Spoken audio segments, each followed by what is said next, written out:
to center field. Way back there. That one is long gone up the stairs, and we are tied at 4. The pickoff play is on, and Phillips fell asleep. How about that? Oh, my. Back toward the middle. Rollins over, takes it on a hot slide, sets himself, throws in time. How about Jimmy Rollins tonight? How about 19 tonight from Citizens Bank Park? Pop up, right side. This place is going to go nuts. Polanco under it, puts it away. How about Wilson Valdez? Smiles all the way around. In the air to straightaway center field. More than 6 hours since this game began, and Jimmy Rollins is going to bring it home. Wow. How about that? Bottom of the 19th inning, Raul Ibanez sends everybody home with a sacrifice fly to center field. Good morning, Philadelphia.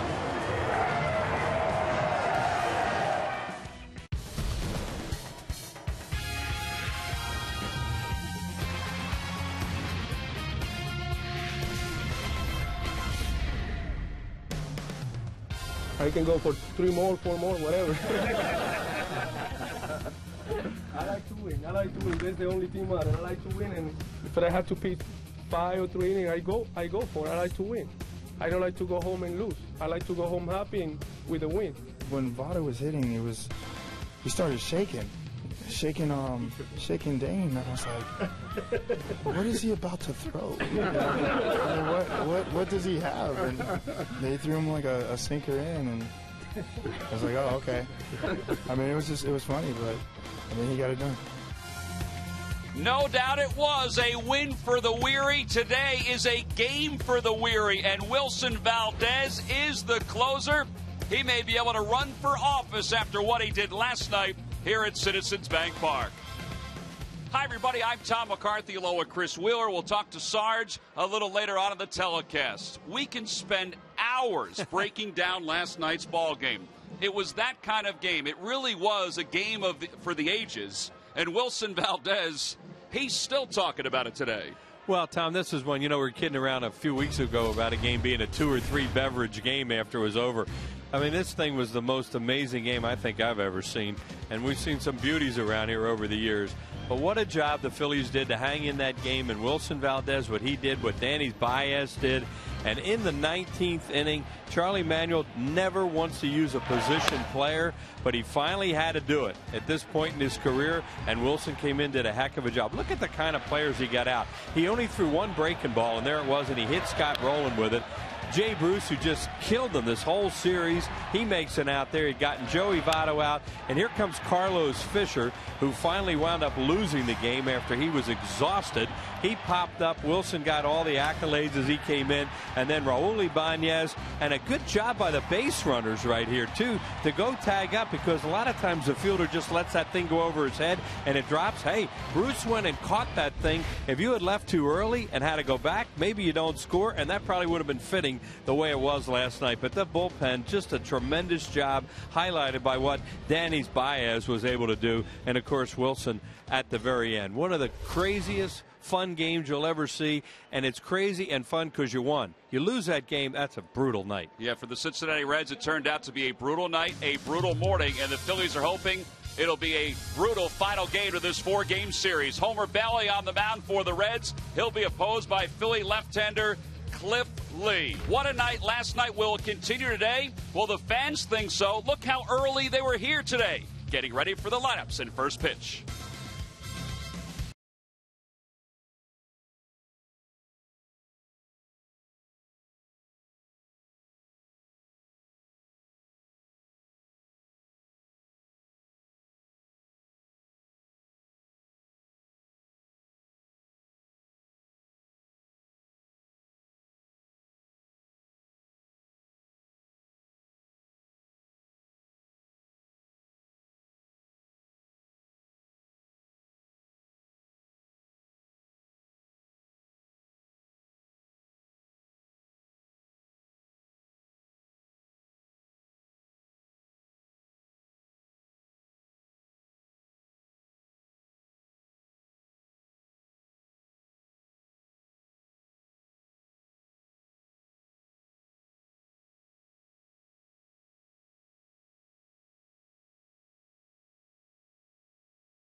Last, not 24 hours, the last 12 hours, Wilson Valdez. And tell you what, he's handled everything great. Watching him today interact with all the folks from the media, even the fans, it was pretty neat. And he said that the most gratifying moment was walking off the mound last night after pitching a scoreless 19th and seeing the reaction from the crowd that was still here at the ballpark. The first player to start a game in the field and later enter as a pitcher and earn the win since Babe Ruth. Now, that's something I know I expected to hear. Wilson Valdez's name in the same sentence with Babe Ruth. That shows you what a crazy night that was.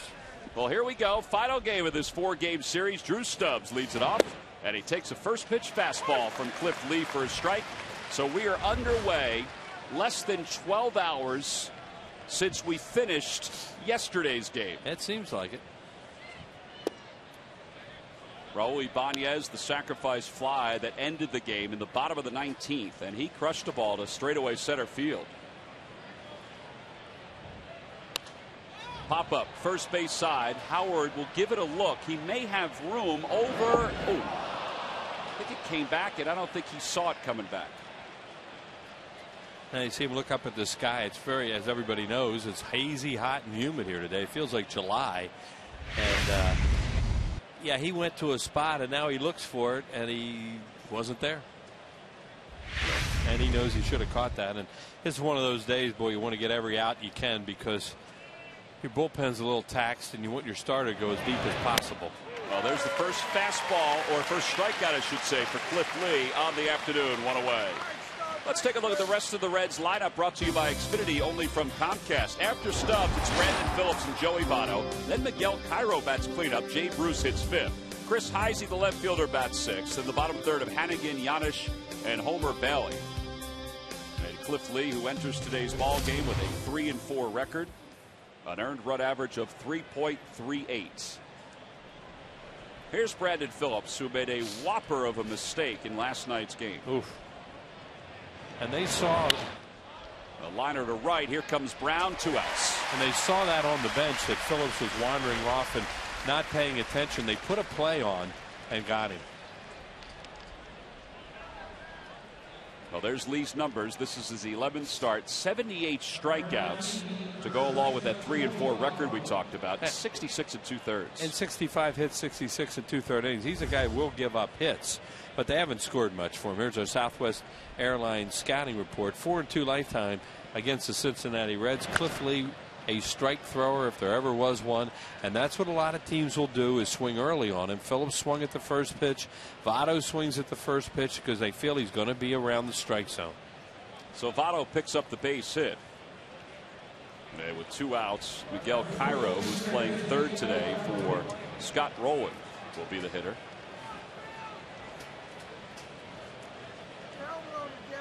Cairo's 5 for 12 against Cliff Lee during his career. He's making his 16th start of the year. Interesting to see how this baby goes here today. Cairo is a veteran type player and filling in for the veteran role, and he swings at the first pitch. The Reds are younger. You know, they have younger legs than the Phillies have a lot of veterans, and they're going to sit some of them today. There's Scott Rowland not playing, so it'll just be interesting to see who has the bounce in their step at some point.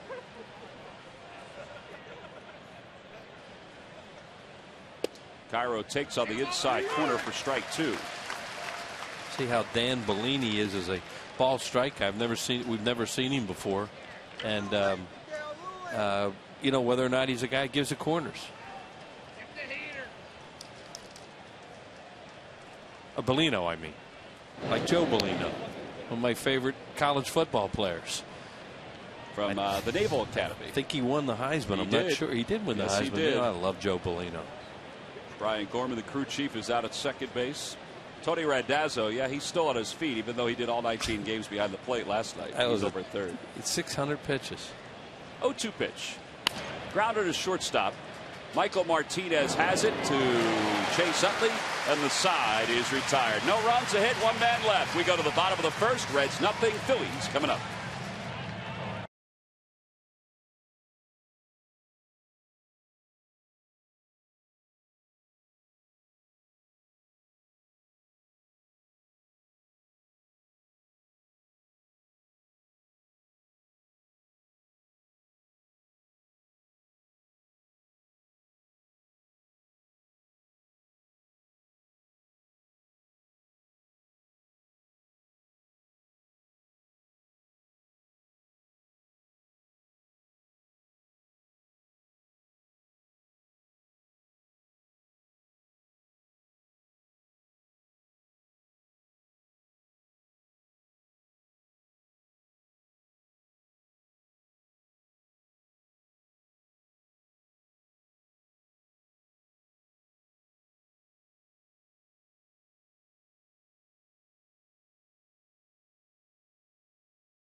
The Phillies starting lineup brought to you by Xfinity, only from Comcast. Yes, Michael Martinez starts in short. He'll lead it off. Then Dominic Brown and Chase Utley. Ryan Howard is the cleanup batter.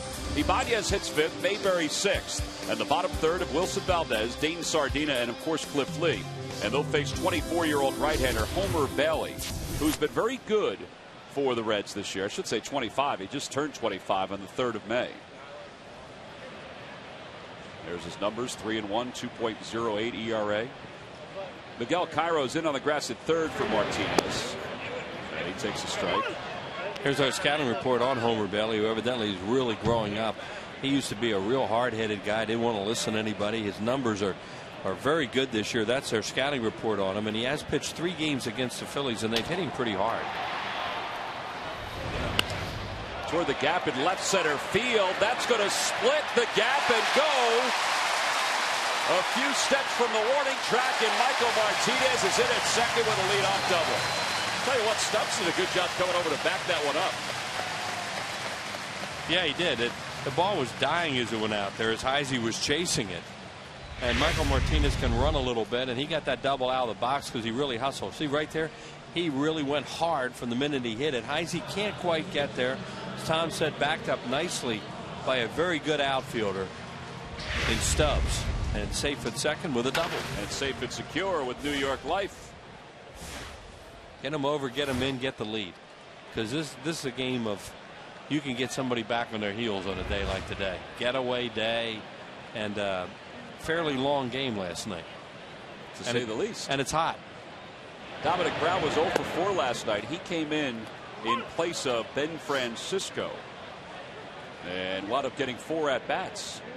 Last 2 times he had chances to win the game too, and then the last 2 times up he scalded 2 balls to center field that were outs.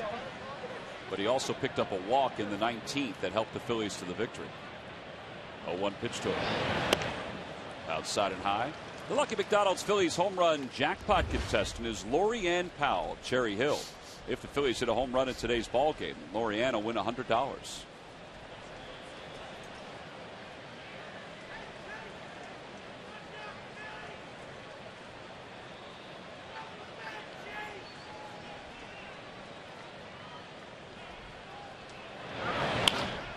Looper to left. Heisey coming on in, and it hangs up for him. Martinez, oh boy, he just got back to second. Yeah, that was a double bad there.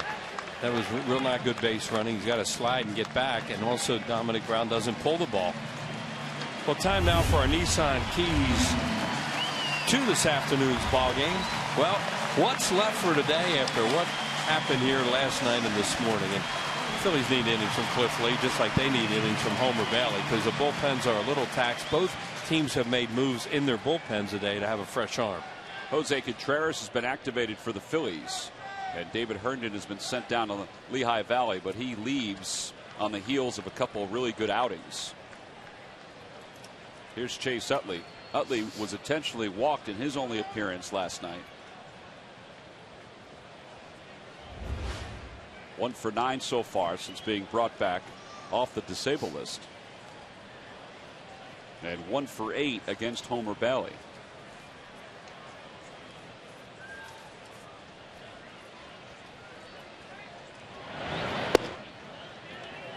We talked about the Reds adding to their bullpen. They sent Matt Maloney out, who pitched earlier in this series, and they brought up a pitcher by the name of Darrell Thompson. Dusty Baker was kind of strapped last night, as we found out after the game. And Carlos Fisher, who you see there, had to really extend himself. I don't think he's available today. Oof. Or for maybe 4 days. Outside, 2-0. I've never seen a guy so physically exhausted in a major league game before as that guy was last night, and they evidently couldn't do anything about it. You know, he pitched really, really well for them, but that last inning, he was done. Just not only out of gas, but physically couldn't perform to the level that you have to up here. And they got him and scored the run, thankfully. Reds had a relief pitcher who was up and throwing at one point, LeCure, but he couldn't go. Utley rolls it back toward the middle. Giannis from the second base side throws him out, 2 away.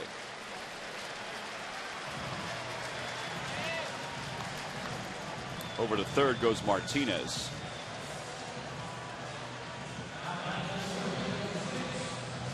Well, the conditions this afternoon, mostly sunny. It's hazy, 87 degrees. It's humid. It feels like summertime here today, and it'll take its toll on pitchers, especially this kind of weather. Ryan Howard is the hitter. Howard hit a home run last night to tie the game at 4. And what did the Phillies needed? He has 2 homers on this home stand. He hit one up the steps there in the bullpen to tie the game.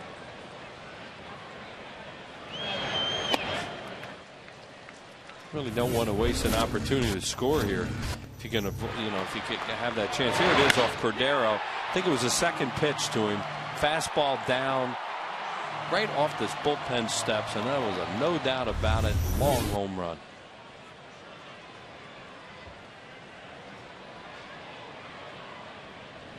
I think Bailey wanted to get to some kind of breaking ball. 1 ball, 1 strike the count. That was a slider that. Well, we finally Hannigan finally put down 3, and I think he stopped on that, which would be slider. Ryan Hannigan came in late last night in place of Ramon Hernandez, just as Dane Sardina came in late, not to replace Carlos Ruiz, but to move him to third. Curveball, and Bailey's always had a good curve, but that one was a hanger. And Howard let it go, thinking it was a ball, and it's 1-2. Bailey's another one of those big Texas right-handers, likes to wear 34. They all grew up loving Nolan Ryan, so he's another one with 34. Kerry Wood. What did Clemens wear? Clemens wore 21 and then 22. Yeah. There's another guy I'm trying to think of from Texas wore 34 for Nolan Ryan. There you go.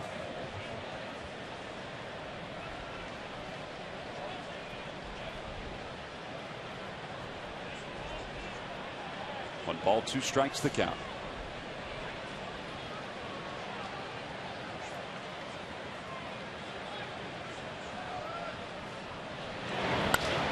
Howard had 9 plate appearances last night. He was 2 for 7 with a couple of walks. There were still points in that game where they weren't pitching to him.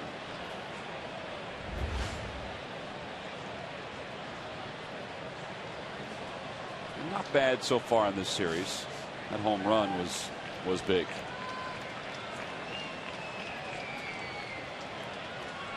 One ball, 2 strikes the count. The pitch. In the air to right center field. Bruce on the run. So is Stubbs. It's off the base of the wall. That'll get a run home. Howard pulls into second. 1-0 Phillies. 2 doubles in the inning for the Phils. Yeah, that's a nice run too. 2-out run will look like maybe they weren't going to get it because they didn't execute. And Ryan Howard gets a double off another breaking ball. He saw a lot of breaking balls from Homer Bailey in that at bat. Curveballs and sliders. This one may have been a little harder. Yeah, that's a slider out over the plate a little bit. Good swing at that. He drives it into the gap in right center. Stubbs was fortunate that he tracked that ball down, because if he bent down and missed it, it would have kept on rolling along the track. Ryan Howard being that dugout getting oxygen right now on an inside the Parker. 2 outs for Ibanez. 1-0 Phillies. Ibanez's sac fly last night scored Jimmy Rollins from third. And that turned out to be the game winner. He's had a heck of a homestand, as you see there. Last night he had 1 hit. It was a triple.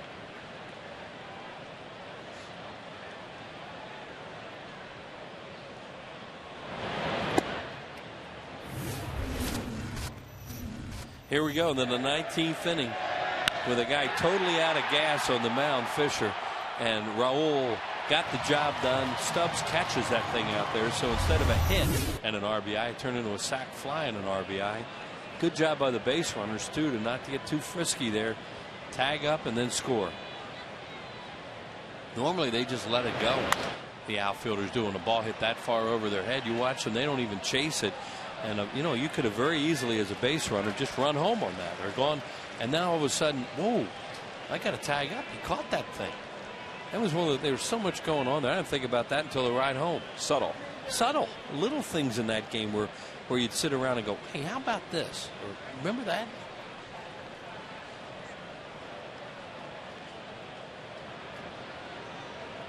So excited to have the game in, didn't even think about tagging up.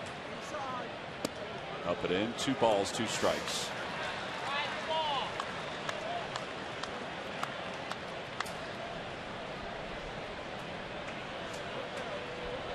There's Wilson Valdez. He was still flying high today. Well, he just enjoys putting the uniform on. There's a guy bounced around the minors so much that, every bit of this is a thrill for him.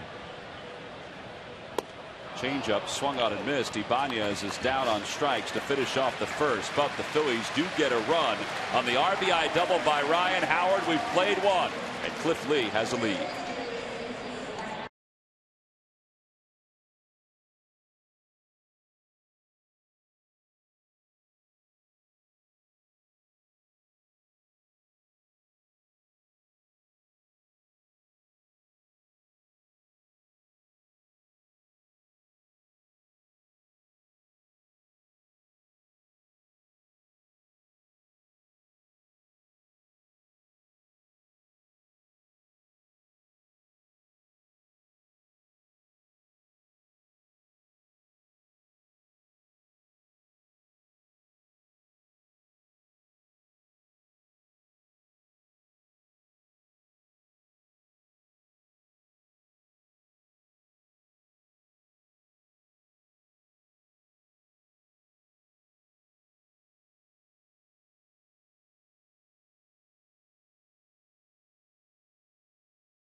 To cast your MLB All-Star ballot and enter to win a trip to the All-Star game. Compliments of Scott's. Top of the second, 1-0 Phillies. Jay Bruce, Chris Heisey, and Ryan Hannigan due up for the Reds. Phillies scored on an RBI double by Ryan Howard.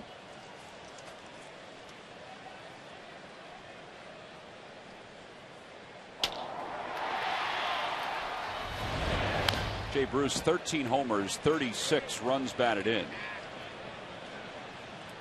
And it is 13 home runs, all part of a 7-game hitting streak that he's put together. And that puts him atop the National League. He and Ryan Braun have been jostling for the top spot. Not hit hard. Utley. Throws him out. Hey, a reminder that the Phillies are going to hit the road. They'll take on the Mets this weekend, then the Nationals, and then finally the Pirates. But they return home, and they've got some pretty good games coming up in June here at the ballpark. The Dodgers, there's some seats still available, the 7th and 8th against Los Angeles. Then the Cubs, that's a weekend series. The Cubs always bring a little buzz with them, particularly over the weekend. So 10th, 11th, and 12th. Go to Phillies.com and purchase your tickets today. That's going to be a tough play, and it's going to be no play. So Heisey, a bunt single. Second hit of the day for the Reds. And Valdez was playing back, not expecting Heisey to lay down a bunt.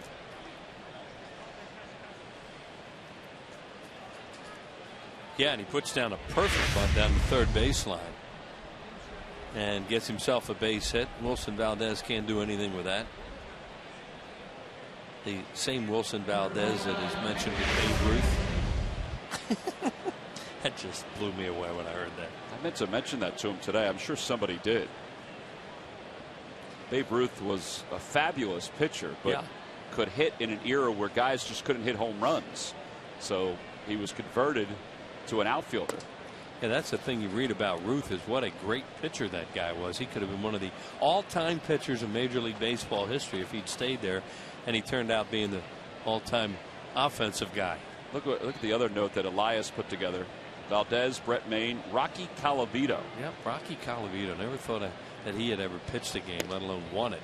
Last 3 position players to pitch and win. You don't think about Rocky Colavito with the Yankees. He was an Indian. No, you're right. That was back in 1968. 1 ball, 1 strike to count to Hannigan. 261 hitter. Colavito is one of those guys we were talking about the other day. I believe had 4 consecutive home runs in a game. Around second, Utley puts it away. Runner was going on that. And Heisey's back to first. 2 outs.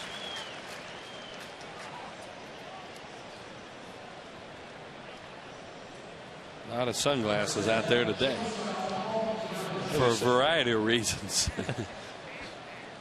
Well, we said that it was sunny, partly cloudy, but there's such a haze that the ball can get lost up in that haze. Absolutely. It can be tough to see them today.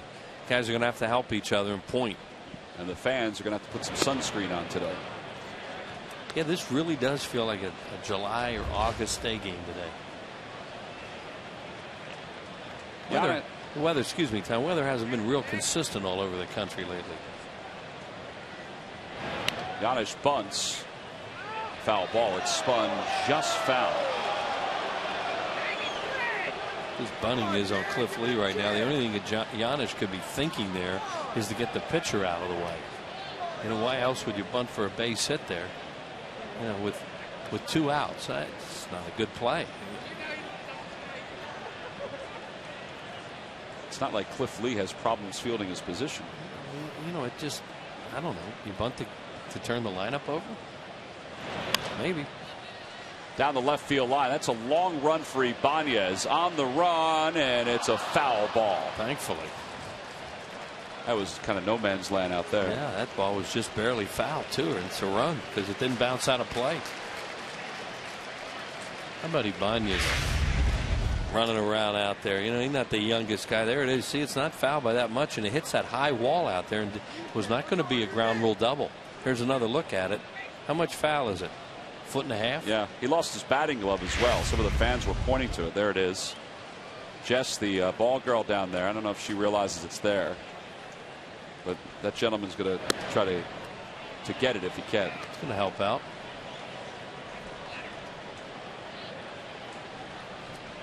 2-2 the count to Giannis. There's no penalty for picking that up. Back toward the box. See, Lee could go this position. Oh, yeah. 1-3 on the putout. No runs. A hit. 1 man left. Lee is through 2. He's allowed a couple of hits. Jess is going to get the batting glove, and Raul returns to the dugout.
Special Chase Utley Show. Leslie Goodell examines how Chase became one of the baseball's brightest stars and goes in the cage to talk hitting with Jim Salisbury. All this and more on Phillies Clubhouse, presented by Ransom Cat. Tonight at 6:30 and 11, following Sports Night right here on Comcast Sportsnet. There's a guy who deserves a day off. Carlos Ruiz, who caught 18 innings and then played third for one.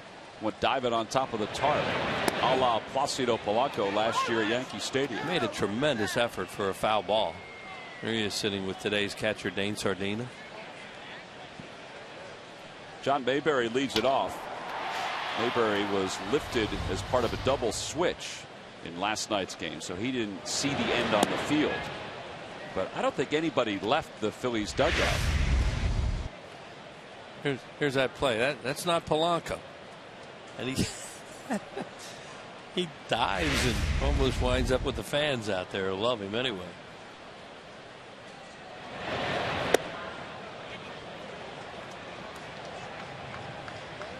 We mentioned Carlos takes a lot of ground balls over at third. He's a second baseman by trade, so he's like a quarterback who goes out as a receiver in that Wildcat offense. He wanted some action. Yeah, he didn't mind being out there. He didn't feel lost in being in the infield. Line drive caught by Cairo. Mayberry hit it hard, but he hooked it right at the third baseman. One away. Let's listen to the reaction for Wilson Valdez.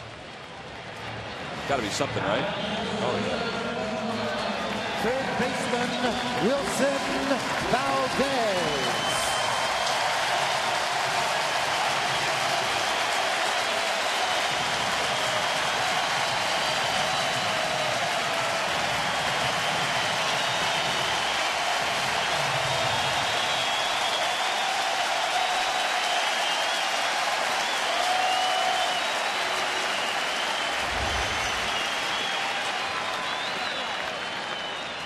Well, if it didn't make him feel good, I know it made a lot of other people feel good. I'm sure it felt great for him to feel that, because as he said, walking off the field the other night, or last night I should say, or this morning, that was the thing he'll always remember, is the reaction of the fans behind the first base dugout. It was amazing too how many people were still here. One hopper smothered by Phillips, and there are 2 outs.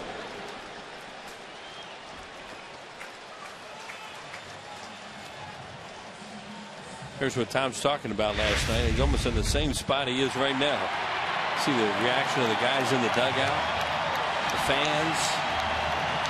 Bill, the security guard.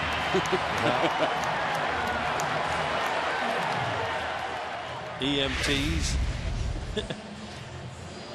I asked Wilson, I talked to him today about shaking off Dane Sardina. He said Dane was calling a pitch on the outside part of the plate. He wanted to throw a sinker on the inside part of the plate. Well, he only threw one breaking ball and he hit rolling with it. Right. His repertoire, as he told me today, was sinker inside, 4-seamer outside, and curveball. And I said, well, you got it up to 89. He goes, yeah, I was tired.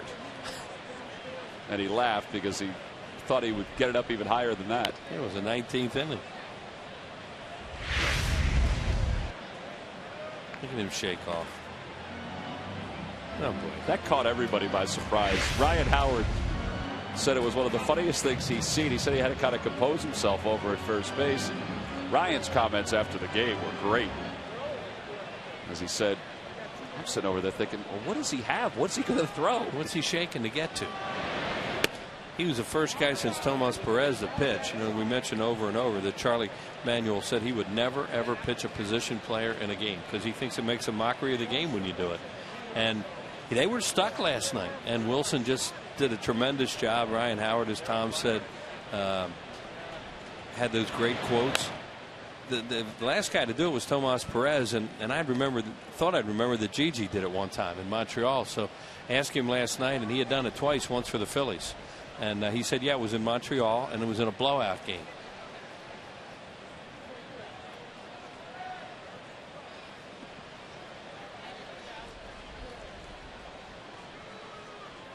Wanted to the count to Sardina. There's Greg. I mentioned Glenn Wilson had done it too. That time he did it up at Shea Stadium when he was imitating Nolan Ryan with the whole big leg kick and the delivery. I was surprised he didn't hurt himself with that leg kick. Well, Glenn Wilson was one of those guys. He and Mike Schmidt used to put hit and runs on and stuff. You know, he danced to his own drummer. That guy marched to his own drummer, Glenn Wilson.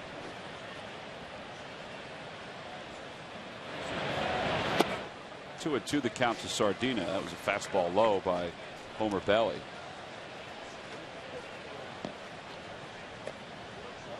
Fans back at it again today. 151 consecutive sellouts during the regular season here at Citizens Bank Park. Today will eventually be 152. Wonder how many of these people were here last night and this morning too, and came back again, where they gave their tickets to somebody else. Grounded toward third, backheaded by Cairo. Long throw, he'll skip it, and Votto can't apply the tag. Sardina's aboard. It should be an infield single.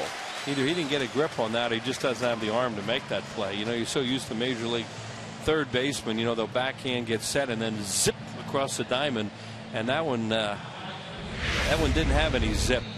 Let's see if he doesn't get a grip on it. No, he had a grip. Well, you know what? He was falling backwards when he threw it. His footwork wasn't real good on that. I thought maybe he wanted to bounce it, thinking it would skip a little bit like a lacrosse ball, like Concepcion used to do on the AstroTurf. Right, and it doesn't do that on grass and dirt. Concepcion was the best at that. They give him a hit on that? They did. Third hit for the Phillies. Cliff Lee, a 150 hitter this year. He's 3 for 20. That includes a pinch hit appearance.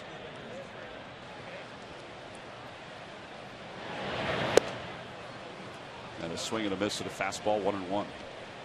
On the Toyota Major League scoreboard, Orioles lead the Royals 5-4. That game's in the bottom of the third. Nolan Reimold has 2 homers already for the O's.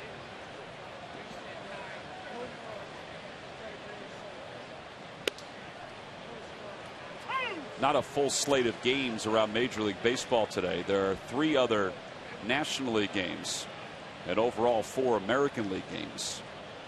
Included in that is the final game out in San Francisco. See the American League scoreboard. 2 games underway, including the Royals and the Orioles. Marlins have beaten the Giants 2 games there, but more importantly for San Francisco, they lost Buster Posey last night on a really nasty looking play at home plate, and his ankle was in positions it shouldn't be in. Nope. And he's out for the year. Yeah, that was. And you just hope his career is. You worry about that when you see something like that. That was gruesome. Scott Cousins went in hard at the plate. Lee down on strikes. Hannigan applies the tag to finish off the at bat. Second strikeout for Homer Bailey. Phillies leave one here in the second. We go to the third here in Philadelphia.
.com. Go to the fan section for all the information, and please submit your answer on the subject line. Wills, the question is, which Astro did Tomas Perez retire as his only recorded out in his major league pitching debut and finale in 2002. You have to think about that one a little bit. Yeah, I remember him that night and pitching in Houston, but who the out was? Well, we will give you the answer in the 7th inning. And a hint, please. And we'll also show you the out. Yeah, he was having a good time that night. He was hot dogging it up pretty good. But after you give us the answer. Well, or a guess. Correct. The odds of it being correct are not going to be good. Homer Bailey leads it off here in the top of the 3rd. Bailey has 2 hits and 7 at bats so far this season.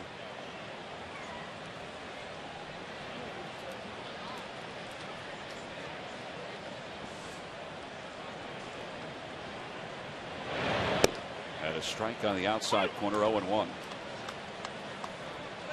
So where you want to play National League Baseball, you want the pitcher leading off the inning. And hopefully it's a gimme and you have an out before you start over with the top of the order. When the pitcher gets on with nobody out, a lot of bad things happen. Boy, he can really play, you know? What an athlete. And he likes it too. Oh, he does. He likes every part of the game. The hitting, likes the fielding. He is such a good athlete, Cliff Lee. Wow. He can field his position. It's tremendous play here. Times his jump. Look right there. Really timed it nicely. At the top of the jump, he has the baseball, and then both he and Cole Hamels love this little lob over to first. And Oswald. And Oswald, too. Yeah, the Phils have a lobbing staff to first.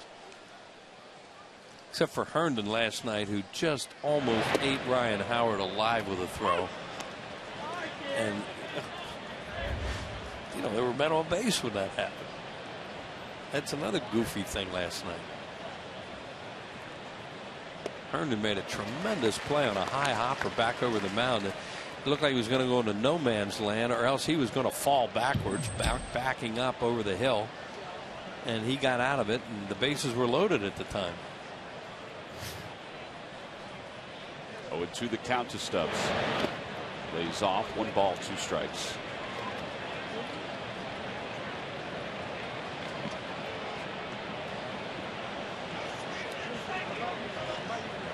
Stubbs was 2 for 9 in last night's game. He struck out 3 times.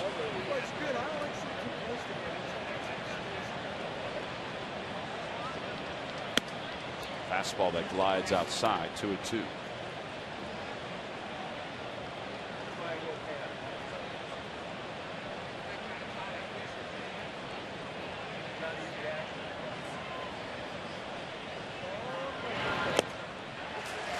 Another strikeout for Lee. That's his 2nd of the game. Oh, it's Healthy Week on Comcast Sportsnet. Exercise helps improve your HDL. That's your good cholesterol, Wheels. Not only that, but it also speeds up your metabolism. So enter a community walk or run to get you motivated. The other cholesterol is your LDL, correct? I think that's right. But you know, I'm up on that stuff, especially when you get old. Oh. And out of shape. Brandon Phillips is 0 for 1. He lined to right his first time up.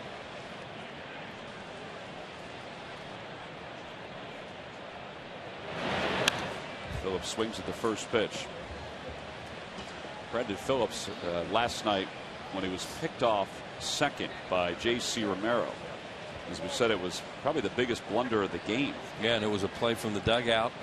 Goes to the catcher, and you know, through the whatever it takes to get it to everybody on the same page, and they got him by a mile.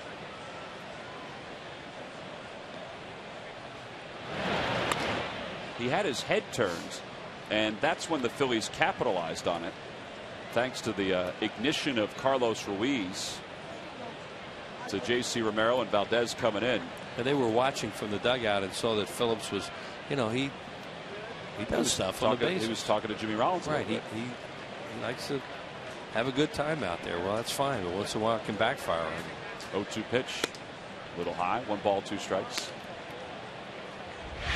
So let's take you to the 11th inning. Now, however they did it, however they put it on, it was executed perfectly. And Wilson Valdez got a little bit fired up there. Nothing like he would later. when he took the hill. Line drive to left. Ibanez is there, and the side is retired. A 1-2-3 third for Cliff Lee. Sets down the Reds in order. He's retired the last 5 as we go to the bottom of the third.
Holmes, talk to us today about how we can help guide you to the loan that's right for you. And by Jeep brand. We don't just make SUVs, we make history.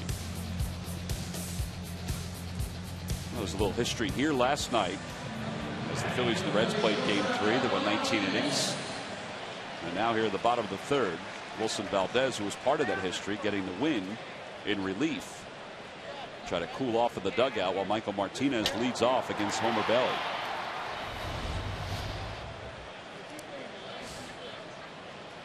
Martinez doubled and scored the game's only run. They really want to take a bunt away from him. Once again, Cairo's way up, and you could see Martinez there fake it and then think he could slap it by him. Go back, Miguel up, what, 2 steps, 3 steps?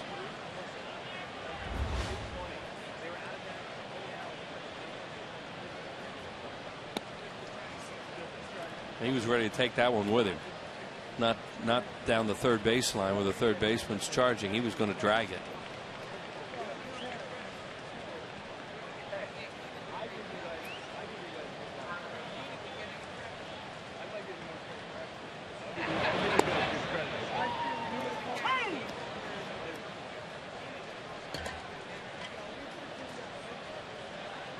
Martinez made that catch in the 19th inning on Votto's ball, which he was about a step from the track.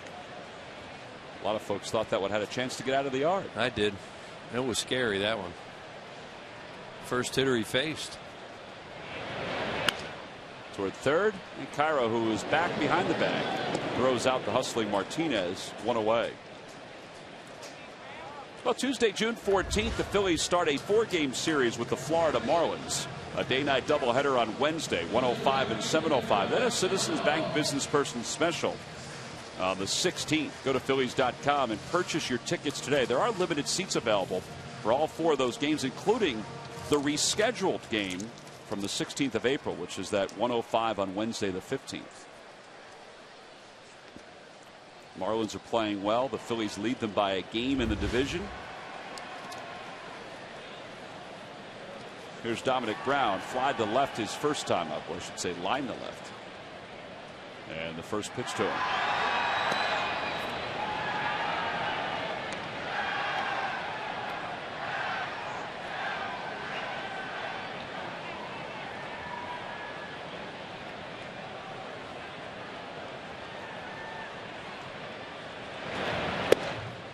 One ball, 1 strike to Brown.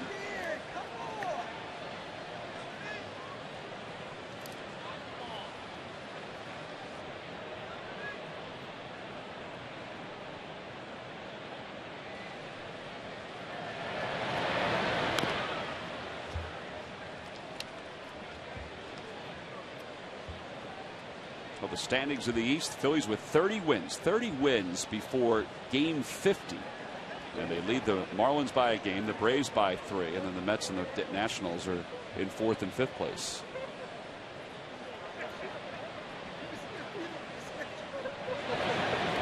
It's a good thing the Phillies have won 5 games on this homestand because the Marlins are winning on the road.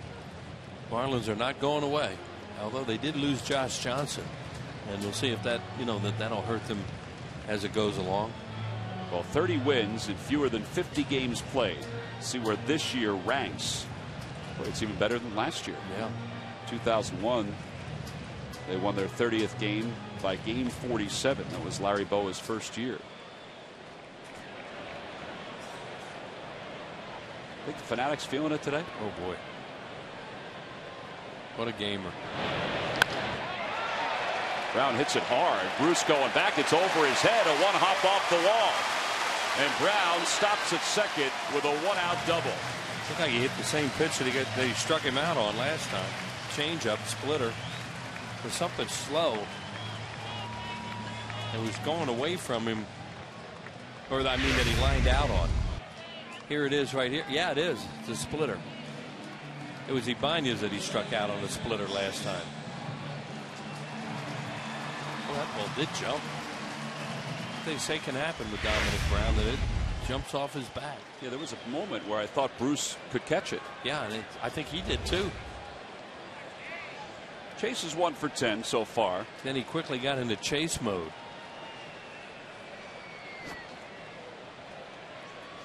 Utley grounded out to Paul Janisch, the shortstop, but on the second base side, his first time up. He got jammed on a breaking ball his first time up.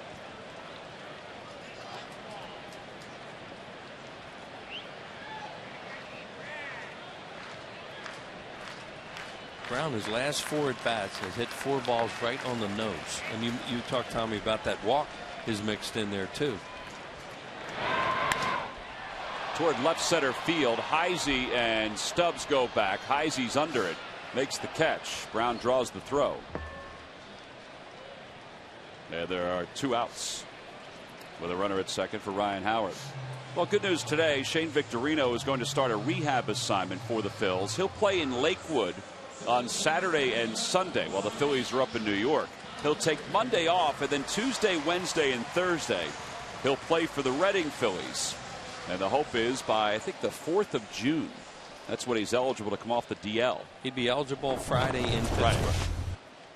And that's why they have the schedule set up that way, that everything goes right. He could go to Pittsburgh easily, and then maybe they decide to activate him for that game. Talking to Shane yesterday, he feels good. I mean, he's been doing a lot of running, and the hamstring feels better now than it did, and he's ready to start hitting. Howard doubled home run his first time up, and he takes a fastball inside.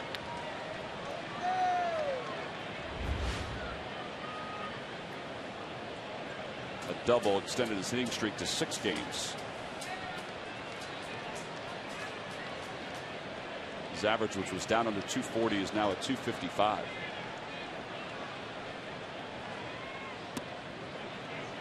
A lot of breaking pitches from Homer Bailey to Ryan this afternoon. Sliders and curveballs. Hit a slider for his double last time up.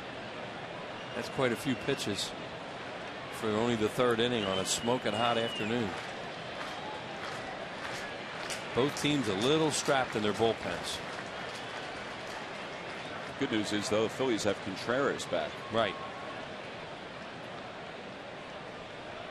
Pickoff play is on. Brown gets back ahead of the tag by Janisch.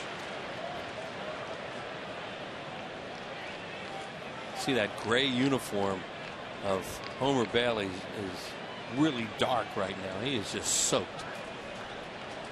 He probably has to go and change that undershirt a few times today.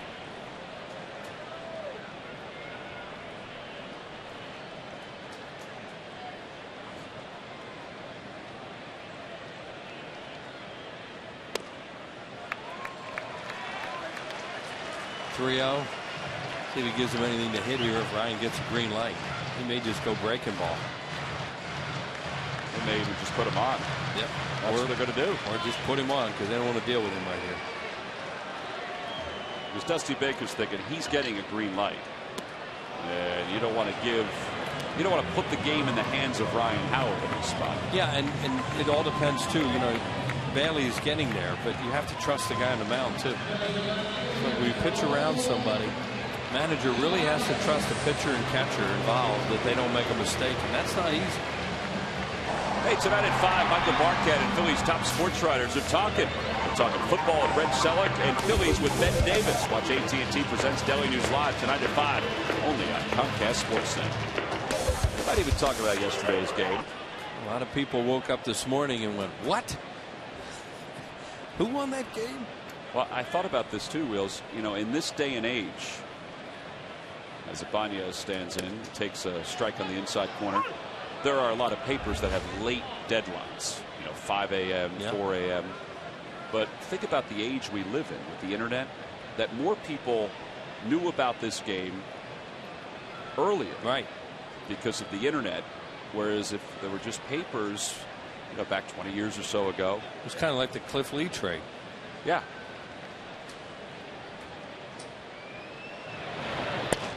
I got back home about 3:15 this morning after doing some things here at the ballpark and watched a little of the game again on the computer.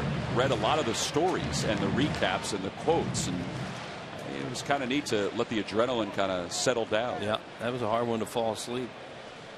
Been really bad if you lost. Imagine how the Reds felt after that game. That had to be depressing. 0-2 pitch. Oh boy, he ripped it. He was way out in front and he smoked it. Well, speaking of watching the game again, if you're looking for something to do tonight, last night's game will encore at 7 p.m. this evening, and then today's game will be at 1:30 a.m. Well, prepare for a long night of baseball. They had to stretch it out. Yeah. I guess they added a little bit, huh? It's 6 hours and 11 minutes. 0-2, hit in the air to right. Bruce going back to the warning track. It is gone! 3-run home run for Ibanez. And the Phillies have busted it open here in the third. They lead it 4-0. Well, this has been a great month of May for Ibanez. No, Tom, that looked like the same pitch he just tomahawk fouled, didn't it? A Sure high did. fastball. You know, they try to get him out up because he's a low ball hitter. And looked like they went right back to the high. Yep. And they just tomahawks it out of the ballpark. Watch that swing. And he got on top of it. And when he's swinging well the way he is right now, he can do that. Well, that's 15 RBIs here in the month of May for Ibanez. 5 home runs. And Lorianne Powell of Cherry Hill, you've just won $100 thanks to Raul and the McDonald's home run jackpot. Phillies 5 hits a day, 4 extra base hits, which has not been their norm lately. Mayberry hits it hard, but it's playable for Stubbs. A few steps from the track, and the side is retired. Well, a productive AB for Ibanez. Remember, he was down in the count, no balls and 2 strikes. He gives the Phillies a 4-0 lead as we go to the 4th.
prices you'll love, like fireworks colored paper from Boise with 30 glorious and fun colors. Who but W.B. Mason? Top of the fourth, Phillies lead it 4-0. And Cliff Lee will go to work against 3, 4, and 5 for the Reds. It's Votto, Cairo, and Bruce. Ibanez, well, to say he's been red hot here in May is kind of an understatement. He's found his stroke, and I know he hopes it continues as the season rolls on. A lot of folks wondered at 38 if, you know, his skills were diminished after his month of April.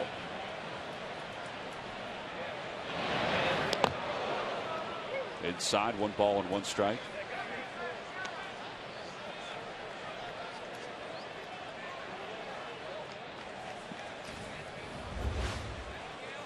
I think a lot of those older players, and depending on the weather, if you don't start off hot, everybody always thinks that you have slowed down.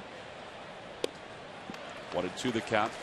Is that natural? Well, it is natural, and with Ibanez, however, he was just coming off of the ball and really is not staying through the ball. Now he's hitting balls to left center quick on balls that are inside, and most important, you got the confidence up.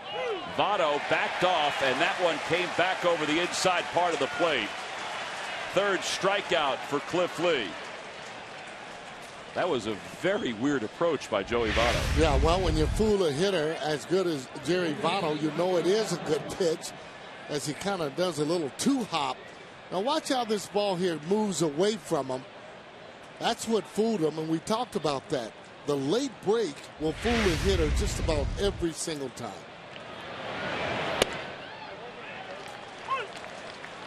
Cairo ended the inning with a fielder's choice. Now you notice on that swing after Votto's jumped out of the way, start looking down in the dirt, just could not believe it. Almost trying to make sure that he's looking at a location where the ball is and it wasn't there, so he knew it was a strike. No argument. Do you think he's also trying to sell something to the umpire that I didn't think that was? I know that's a good pitch, but I'm trying to make you think it wasn't a good pitch. When you jump back, they automatically feel that ball's on the inside part of the plate. Cairo hits it deep to left center. Ibanez with a long run, and that's off the wall. Played well by Ibanez, but Cairo is at second with a 1-out double. Well, it gives you an indication when it's warm how this ball carries.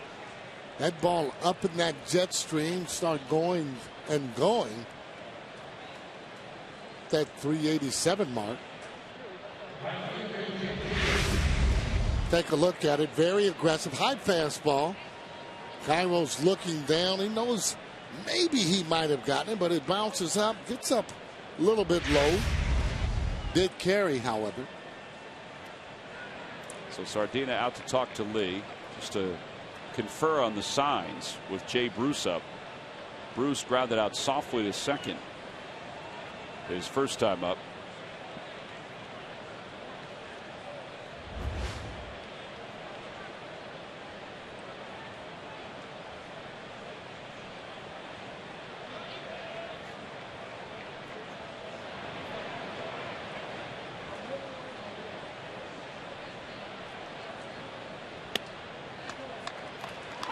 Oh, it won the count. Pretty good location. Start seeing pitches like that, and they're able to pitch just off the edge. It makes them just so much better. Over to shortstop. Martinez circles, backhands, throws, and pulls Howard off the bag. That's a base hit. So runners on first and third here in the fourth. One of those plays, either a good play or a base hit, ball rolling in the hole. Again, another good pitch there as he jams Bruce. Martinez coming over and just gets it out of the vicinity. You can see he would have had him if it had been a good throw. It's a nice job by Howard, though, to come off the bag to pick that. Because if it even got 5 feet past him, then Cairo probably would have scored. Yeah, he's getting a lot better at that, recognizing when that ball is not coming right at first base and you have a chance to get that runner. You don't have a chance, come on off. Izzy is swinging a miss. He bunted for a hit his last time up. Heisey's the 15th batter of the game for the Reds, and Lee has thrown 13 first pitch strikes. Yeah, well, it's great doing that. More so, though, location. It's one thing to throw strikes, but it's another thing to throw quality strikes.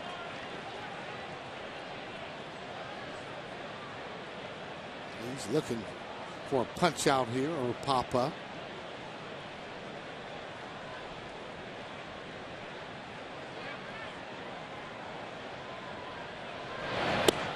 Got the punch out. 2 outs here in the fourth. 4 strikeouts for Lee. That's one of those situations for a pitcher. You get ahead of the hitter. You don't want him making contact with 1 out. Runner on third base. Reaches back. I mean, just blew it right by him. No chance to get that ball. Maybe one of the reasons he bunted the first time up. Heisey not pleased. Yeah, angry at the bat. It's always the equipment's fault. I've been there. Thinking that it was the equipment. That's why a lot of times you get a little superstitious. You go and pick up somebody else's bat that's been swinging good, like Ibanez's. Sardina blocks it. Count runs 2 balls and no strikes. Just the opposite. If the guy isn't hitting the ball, you don't even want to touch his bat.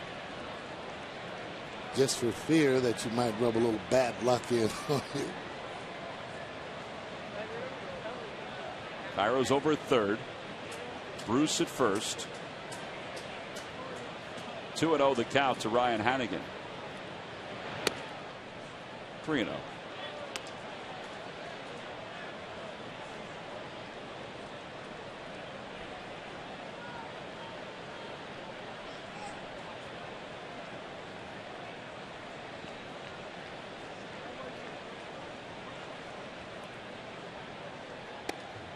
Third time in this series, Hannigan's walked on 4 pitches, and now the bases are loaded.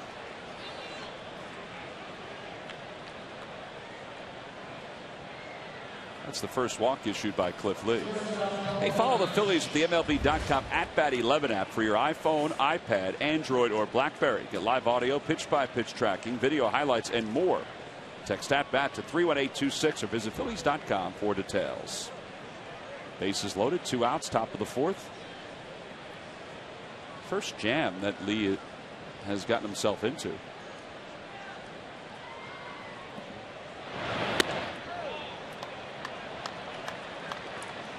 Hit the ball a little bit too high. Got to get in there as he changes balls. A lot of time that has a lot to do with it. Pitcher just not feeling comfortable with a certain ball. So he has the right to throw out balls. We've seen Jamie Moore when he's done it, and done it 2, 3, 4 times. At the knees at 91. 1 ball, 1 strike to Giannis. About to throw his 50th pitch of the day. Not bad.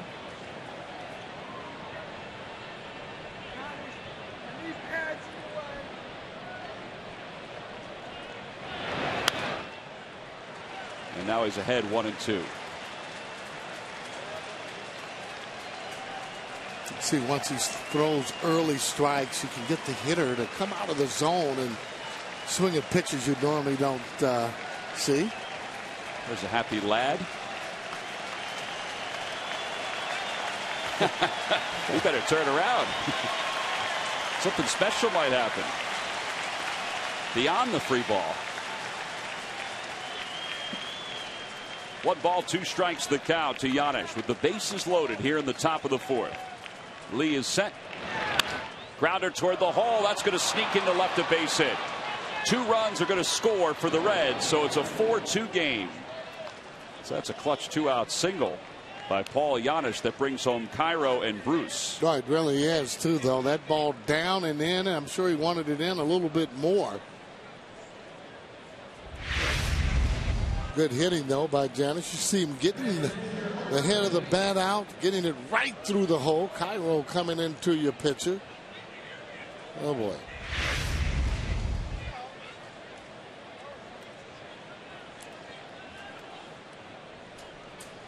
So Giannis is aboard, up to second. Ryan Hannigan. Here's Homer Bailey.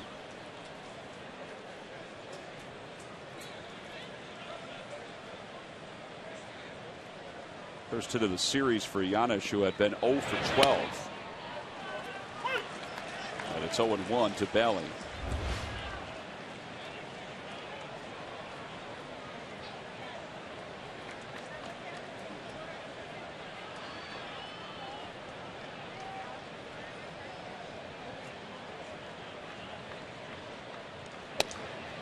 Late on a 92-mile-an-hour fastball.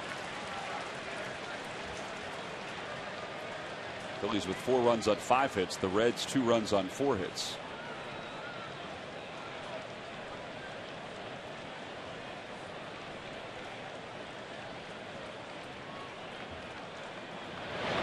Breaking ball hit toward first. Good play by Howard behind the bag. The side is retired and Lee leaves 2. Now he allowed 2 in the inning on 3 hits. We play 3.5. We go to the bottom of the 4th. Phillies lead at 4-2.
By AT&T, the nation's fastest mobile broadband network. By Southwest Airlines. Southwest Airlines' new Rapid Rewards. Unlimited reward seats and no blackout dates. And by the Quality Plus Ford stores. Last of the 4th, Raul Ibanez's 3-run home run has given the Phillies a lead. The Reds have scored 2, but it's 4-2 as the bottom 3rd is due up. Wilson Valdez, Dane Sardina, Cliff Lee. Getting set to face Homer Bailey. Phillies last night played 19 innings. Have you ever been part of a game that long? No, never. And I'm glad about that. I mean, those are one of those games, average-wise, can just eat into your average. Although, a good way to think about it is you're able to put up a lot of production if you're able to get some hits, drive in runs. A lot of opportunities, but not a lot of damage. Valdez grounded out to second his first time up. Valdez got the win last night, as we've talked about. He's been the story of Philadelphia the last 14 hours or so. Did a manager ever approach you to pitch in a game? You know, I've always wanted to, but no. And quite frankly, with Valdez, I mean, throwing 88, 89, I don't know if I don't know, even from being in the outfield and tossing, to be able to get it up there the way that he was. And a good location, just not throwing pitches. Grounds it toward third, a foul ball. Well, did it surprise you that he was throwing with that kind of velocity? Yeah, it did surprise me, even though I know he has a good arm. But he said that, which was intriguing, he wasn't nervous at all. It was almost like, hey, a matter of fact, this is, you know, what I have to do, trying to win or do whatever I can to win the game, and he sure did. 2-2 the count to Valdez. He told me he was disappointed he only hit 89. Said he was a little tired, wasn't he? A little tuckered out.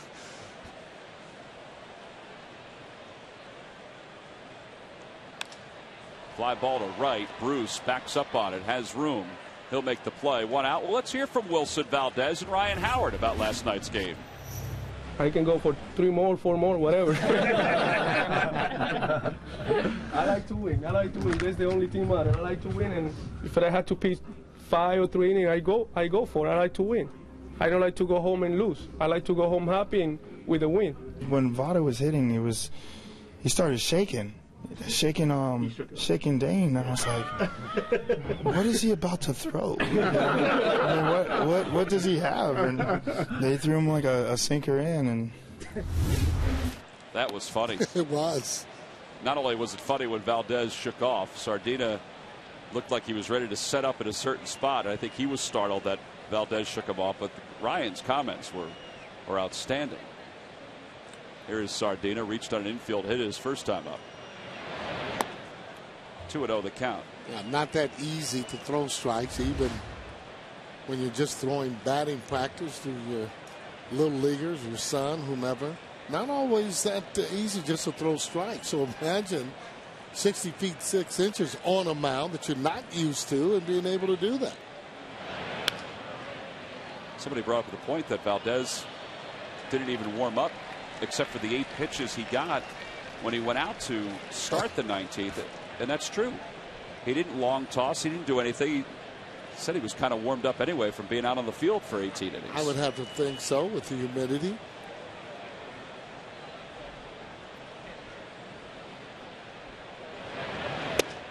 Inside, 3-1 to Sardina. Now, in all seriousness, the Phillies won. It turned out to be a great night. Charlie Manuel did not want to use a position player. Never has wanted to use a position player. And I think still today was happy about the win, was great with his comments last night after the game. But wishes he didn't have to use a position player. Well, I mean, this is what it's all about. Sometimes, unless you're going to end up using a starter, he ended up saying that the starters had thrown aside. You didn't want to take a chance and hurt any of those guys. So you're almost sacrificing, if you will, if you end up losing, not taking a chance on hurting one of your horses. 3-2 the count to Sardina. Here's the pitch from Bailey. Pop up over towards second. Actually goes out to short right center, and Phillips makes the catch for the second out. So Sardina's retired after a long at bat. Here comes Cliff Lee. Now on the other side, Dusty Baker said he was pretty close to doing the same thing that Charlie Manuel had to do. Oh yeah, one more inning, he would have done that, or half an inning, I should say, would have done the same thing. I think the thing he was most dissatisfied about, obviously, was one of his veteran players being picked off. The difference for Baker, and I'm sure you talked to him about this, is he would have had to use a pitcher as a position player too, because he had nobody left. No one else was left. This is why I say when you're on the bases, you can't joke around. You got to keep your eye on the ball, and if you're joking around, you better have your foot on the base. Lee lifts it to shallow right center. Phillips didn't see it, but Bruce does, and the right fielder makes the catch. The Phillies go down in order here in the 4th. So 1, 2, 3 go the Phils. We go to the 5th, with the Phillies leading it by 2.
Marino will be playing in Lakewood this weekend and then Reading next week, and it gives us an opportunity to remind you that the Phillies minor league teams are in the general vicinity. Lehigh Valley, Reading, Lakewood, and once the month of June rolls around, the Williamsport Crosscutters. Go to Phillies.com/minor leagues for more information about the Phillies minor league system and the games that are available to go watch.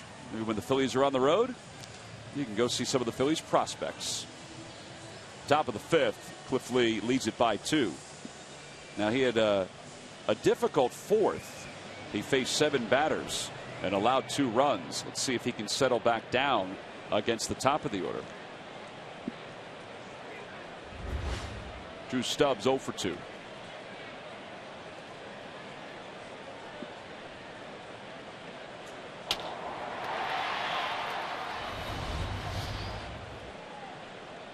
Lee got him twice on strikeouts. And he bunts. He tried to push it up the first base line. Look at Ryan Howard. He was waiting. Remember that play earlier this season with Ricky Weeks? Yeah, I think on that particular bunt where he wanted to try and go was push it past Cliff Lee to make Chase Utley field that ball.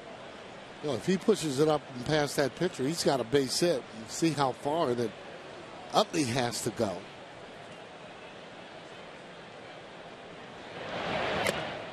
Oh, and 2 the count. Stubbs got a piece of that. Well, again, pitchers that are around the plate, aggressive, and Cliff Lee's one of those guys that very aggressive. You like that as a hitter. You like the challenge of that coming at you, not just trying to get you to check swing or to swing at bad. Well, he'd love for you to swing at bad pitches, but again, very aggressive in the balls that he throws near the plate. 1-2 pitch. Fly ball. Shallow right center. Utley's out. Here comes Dominic Brown. Sunglasses on. 1 away. So 1 out here in the 5th. All right, so Sarge, day game today. After 19 innings last night, game ended after 1 a.m. local time.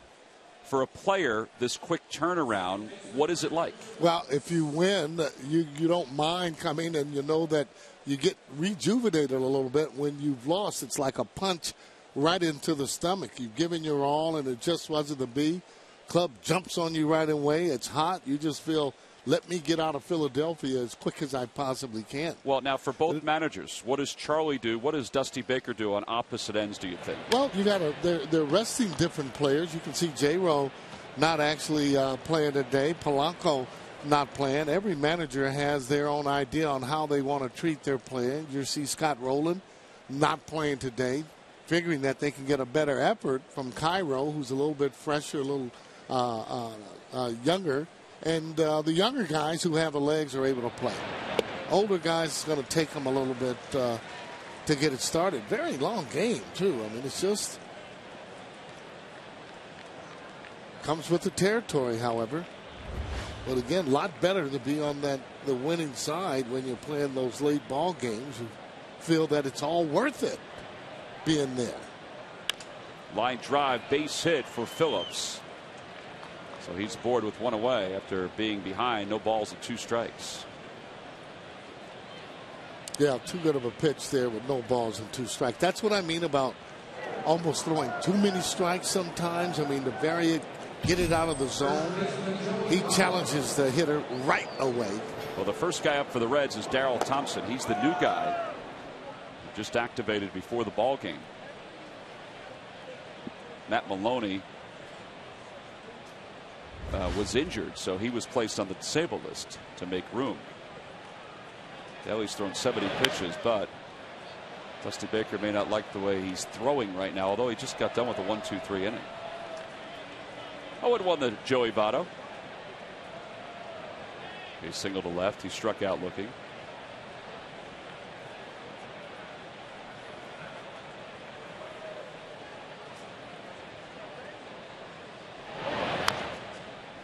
Oh, and 2.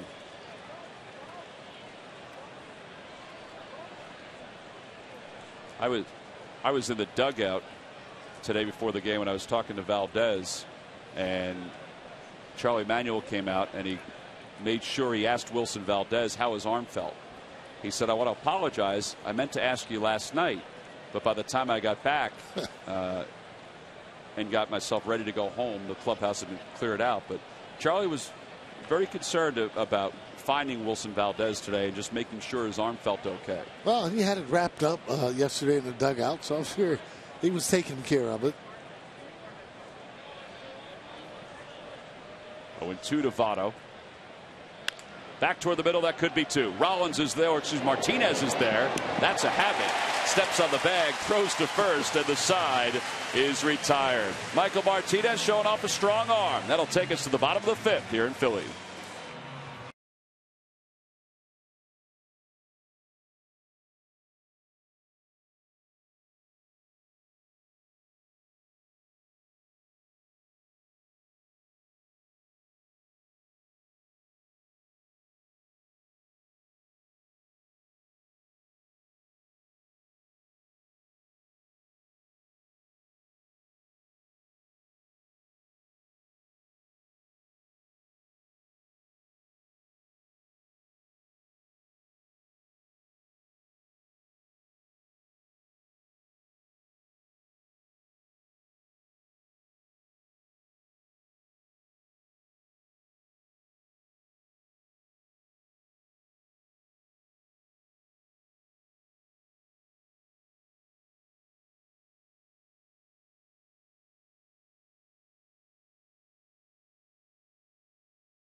Available. The yearbook features full-page player photos, statistics, and the always popular player family photos. Order your copy today by calling toll-free 1-877-GO-PHILS or visit the Phillies newsstands or Majestic Clubhouse store at Citizens Bank Park.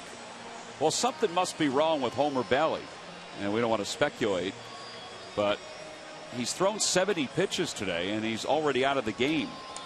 And his team scored 2 runs a couple innings ago to make this a 2-run ball game. So Darrell Thompson, just called up from Double-A, where he made 9 starts, is about to make his major league debut, as he will come on here in the bottom of the 5th to face the top of the order. We talked about Thompson last night when we discussed the Bill Bray and the trade from the Washington Nationals. Thompson was part of the deal, which the Reds and the Nationals put together several years ago. I shouldn't say make his major league debut. I said make his season debut. Yeah. He pitched in the big leagues back in 2008. So Homer Bailey went 4 innings. He allowed 5 hits and 4 runs. 1 walk and 2 strikeouts. And Thompson will face Michael Martinez to lead it off. Yeah, usually those type of decisions will come from the pitcher, and whether or not he's feeling good, whether or not he has a blister, especially if he wasn't in the area where they were actually pinch hitting. Don't want to speculate on him being hurt, but again, it's not the manager that's going to take him out in that particular instance with a ball game, and they did score the 2 runs like Tom mentioned. Michael Martinez doubled and scored in the first, grounded out his last time up. Up for the 3rd time this afternoon. Corners play in. And it's no balls and 1 strike.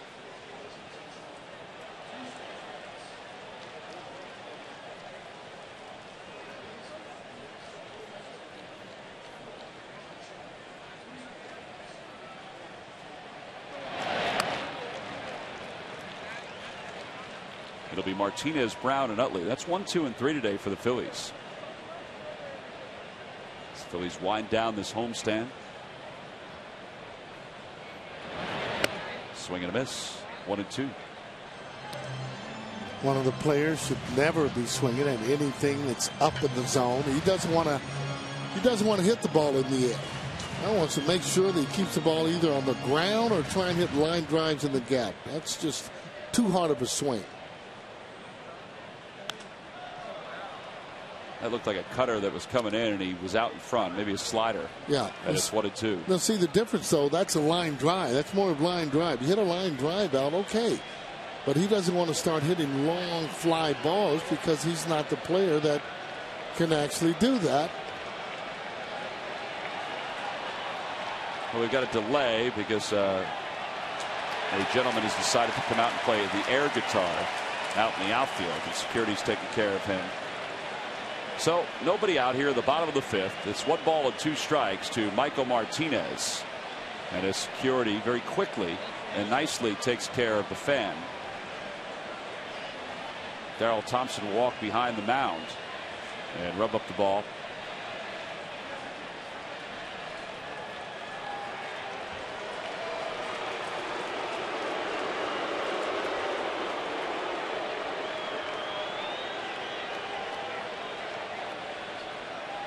So 1 ball and 2 strikes. Ryan Hannigan went in to get a drink of water as he waited. The catcher for the Reds. Catcher's trying to stay cool today. Pitchers are trying to stay cool today. Fans are trying to stay cool today. Well, I don't mind facing pitchers when it's this type of heat. Matter of fact, you really would like to, because they're the ones that's having to use a lot more energy. It's hot. You're on the mound. You're moving. Always felt that it worked to the hitter's advantage. The longer you keep that pitcher out on the field, the more energy he uses up. Fly ball to shallow center. Stubbs started back, but he's able to cover ground enough to make the catch. 1 out here in the 5th. And here's Dominic Brown. And tonight at Sports Night, get all the highlights of this ball game. Plus, Derek Gunn is the latest of the Eagles' informal workouts. And we'll hear from Chris Pronger on his recovery from back surgery. Get all the news Philly fans need to know on Sports Night. That's later on at 6, only on Comcast Sportsnet. Oh, it is Health Week here on Comcast Sportsnet. And it looks like the Reds are taking that very seriously. Breaking ball inside, 1-0 to Dominic Brown.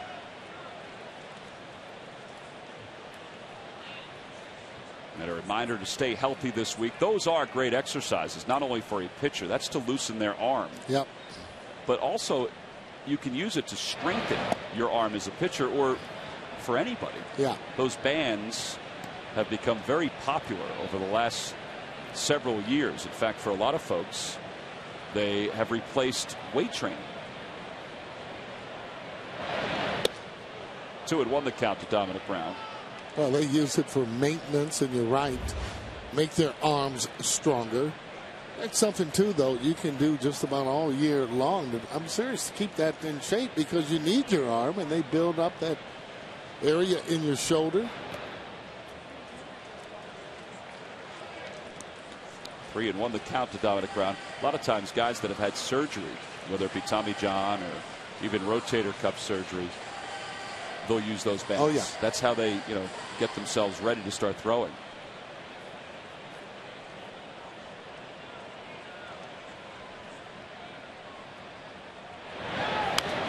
Brown fouls it back. Well, he had a good swing his last time up, a double in the 3rd. And that scored ahead of Ibanez on the 3-run homer. Yeah, that ball a little bit lower out over the plate. You get that ball kind of down out over the plate, and he puts a pretty good swing on it. I think the pitch that he's going to be tested on, however, is that pitch is going to be up and in, and then just those off-speed pitches there.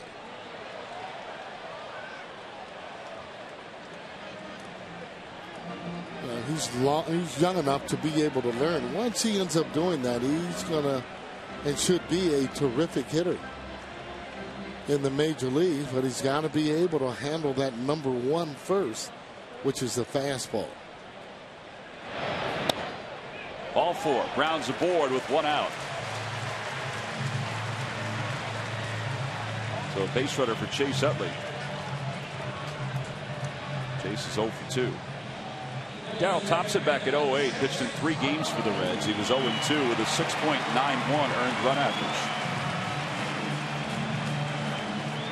Currently 25 years old.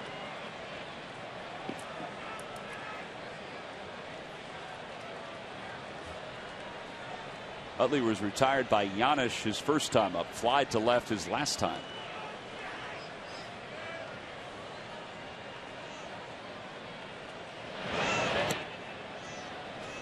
He still just stands in there. His game has not changed even a little bit. But see, this is the way you're supposed to take pitches. He has slow feet. He's able to see the break coming down. He's not jumping away as if he's afraid, and he takes a good look at it.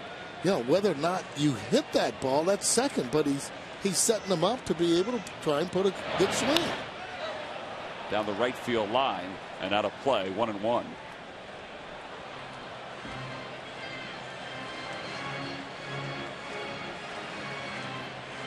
How long will it take him to get reacclimated? Everybody's different, you know, and Chase is a type of hitter that doesn't have much patience in terms of not doing good, you know, and obviously he doesn't like to talk about him, and he's just the wrong guy to even be around when he's not hitting. Lines that one down the right field line. It hooks foul again, 1-2. Yeah, I asked him this first game, how you feel, how you doing, and he didn't like me asking him that question. Let's just say that. You know, kind of reminds me of the same. Ryan Sandberg would do the same thing. Hang with him. He would tell you, you hang with him. You know, they don't care about hitting the ball hard. They want hits and more hits. Brown leads off first. 1-2 the count. Time is called. What do your eyes tell you? You know, beyond what the personality is, what do your eyes tell you? It's simple. It's going to take him some time on the timing, you know, and then the response coming back, the respond time in coming back, as long as he's feeling good, he'll be able to work harder and harder to be able to start to hit the way he knows he can. Plays off an outside pitch, 2-2. Hannigan goes out to the mound to talk to Thompson. So, and for me, being in Clearwater with the rehabbing there as opposed to even here, you get a chance to work. And not only that, you're in an environment where you want to get out of there as quick as possible. So you're going to work as hard as you can to get back. It's no fun facing A-ball pitchers, you know, double-A pitchers. It all stems from, you know, his legs and his health that would allow him to be able to play. Runner goes, and Utley throws the bat at the ball. Phillips throws him out. Up to second, Dominic Brown. 2 outs. That was the ultimate protection swing. Yeah, that was a hit and run.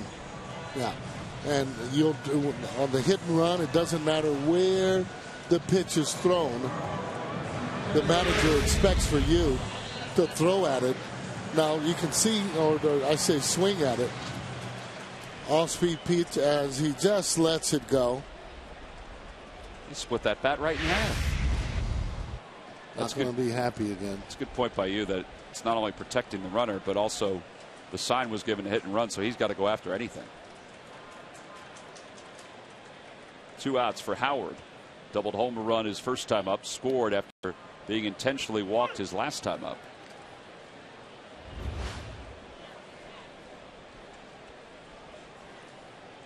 See, not intentionally walking Ryan Howard. That's what you want to do. You send a message when you walk a hitter in front of one.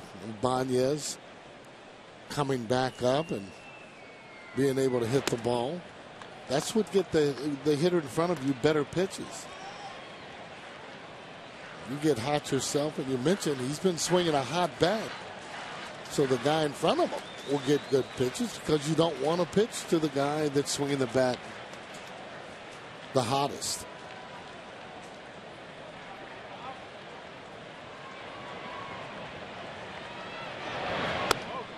Upstairs, 2-1 to Howard. Phillies up 4-2 here in the bottom of the 5th with a runner at second. That's Dominic Brown. Darryl Thompson has had a work here in the fifth. It's his debut as a Red here in 2011 and his second stint here in the majors.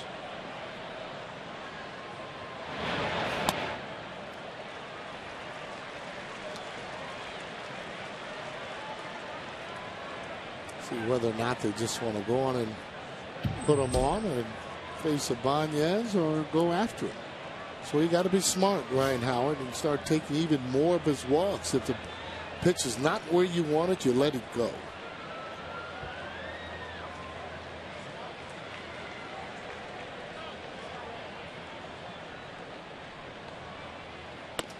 Inside ball 4, and the Phillies have first and second with 2 outs for Ibanez, and the way he's swinging, that's not a bad thing.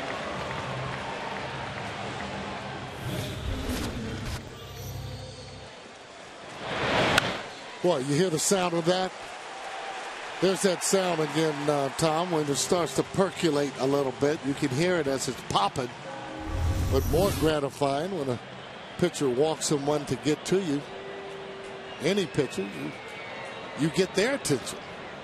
Well, let's see if he can cash in again with 2 on and 2 outs. Outside with a changeup, 1-0. We showed Ibanez's numbers in May earlier. Phenomenal. 5 homers, 15 RBIs. You kind of wonder as a hitter, man, where's the stroke been all year long?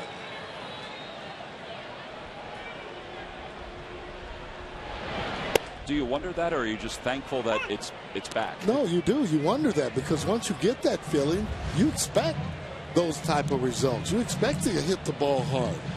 I mean, you go up and it's just you're able to take close pitches, close breaking balls, and you're squaring up balls that you should hit. But to know the strike zone for me is the key to good hitting. Oh, he knew it there. It was outside, 2-1. I think that's what made Pete Rose such a terrific hitter, knowing the strike zone. You know the strike zone, you kind of take the guesswork out of it. Now you can sit on whatever pitch and so on that you want. Or you can go location. Some guys go location when they're hitting.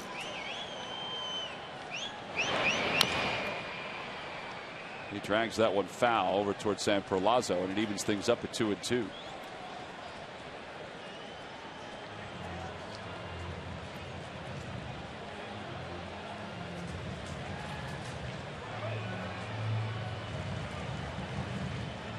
Happy young lady there. San Perlazo just made her day.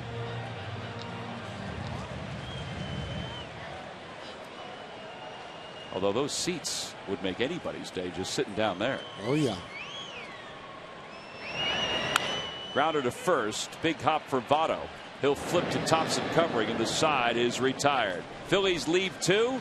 We'll revisit Wilson Valdez's night last night when we return.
Blue Cross Philly of the week is the hard-throwing yet crafty right-handed 33-year-old infielder / relief pitcher from the Dominican Republic.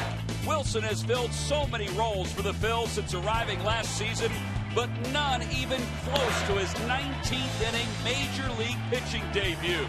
Reaching back and firing, he sent the Reds offense, including NL MVP Joey Votto, back to the dugout in the final inning without giving up a hit. Valdez's performance was one for the ages, and it's brought to you by Independence Blue Cross. Now more than ever, we're here for you every step of the way. Well, it was one for the ages for Wilson Valdez. We go to the top of the 6th. He's probably more comfortable in the field. But he told Sarge last night that the last time he pitched was in the Dominican Winter Leagues. And, you know, the old adage is every position player wants to pitch. Every pitcher wants to hit. Every quarterback wants to be a receiver or a linebacker. It's not often that guys get a chance to swap positions that dramatically. Yeah, I was just so surprised at the location of the pitches where he was throwing them with some sink. And he was right, got the ball down, did let a slider have it slip, end up hitting Roland, but I mean, he was just, you could see the hitters too, they were frustrated. Cairo's 1 for 2. He doubled his last time up and scored. That was the 4th. And he takes a strike, 1-1. Well, the other part of last night, which I know a lot of folks have talked about, was the job of the bullpen overall. David Herndon, who was sent back to Lehigh Valley today. As Cairo hits it in the air to left center, Ibanez on the run, and it's over his head, and that's going to be his 2nd double of the day. So he's in scoring position here in the 6th. But Herndon and Baez with 5 innings out of the bullpen. Oh, Baez, I mean, he deserved a lot of credit with the way that he kept the Cincinnati Reds right there at bay. Yeah, in those situations, you just can't afford to make any mistakes. Contreras in the middle, he's available today. Baez not available today. He also got a chance to bat for only the 5th time in his career. Well, the one good thing, though, I mean, at least it lets him realize that he is capable of throwing quality innings. I mean, he was put under the test and passed with flying colors. Jay Bruce lays off, takes a fastball low. Well, he said at the end he was going on adrenaline, and you can't blame him. I think a lot of players were going on adrenaline last night. Oh.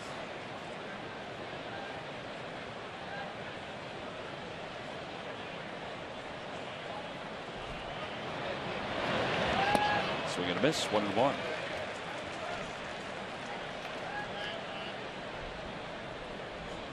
Carlos Fisher was going on adrenaline and everything else he had by the end of the game last night. His velocity was dipping as the outing went on.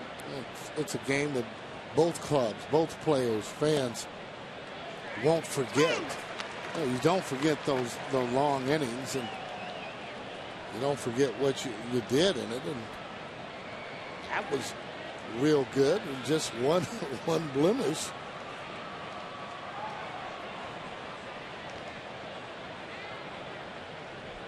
One and two the count to Bruce. The pitch in the air to right center field. That's pretty well hit. Brown's going back. So is Mayberry, and this game is tied. 11 RBIs this series for Jay Bruce. And man, did that ball jump. Boy, it sure did. And in a zone there. High fastball. A lot of times you'll say that the left-handers can't hit that high fastball. He gets a low 5 from Cairo. He is just tormented. Fight Phil's pitching the whole series with this kind of a swing.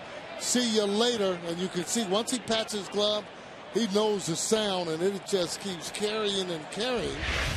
Almost right toward that power ball you see out there. 171 million. Wow. So a 4-4 game. The batter now, Chris Heisen. And he takes outside 1-0. Look at that series. 9 for 20. 3 homers, 11 RBIs. And those aren't cheap home runs, by the way, and against some pretty good quality pitching. There's some everyday players that don't have 11 RBI in the season. Yeah, it's interesting. Dusty Baker had a meeting with him. Not going to believe it, right before the series, and said, "Man, you're hitting for a pretty good average. You got home runs, but I need you to start driving in more runs." Well, he sure has answered him so far in this series. Dusty may have more meetings. He's very superstitious.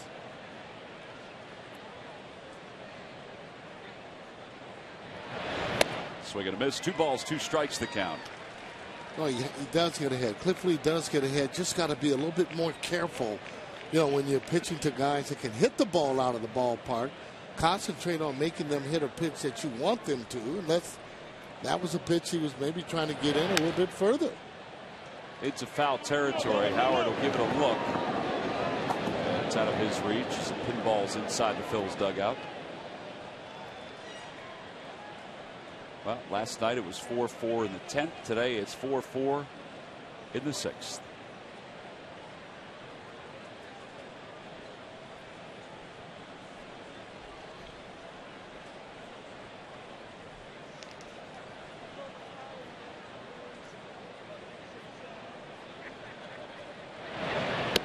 Curveball high, 3-2.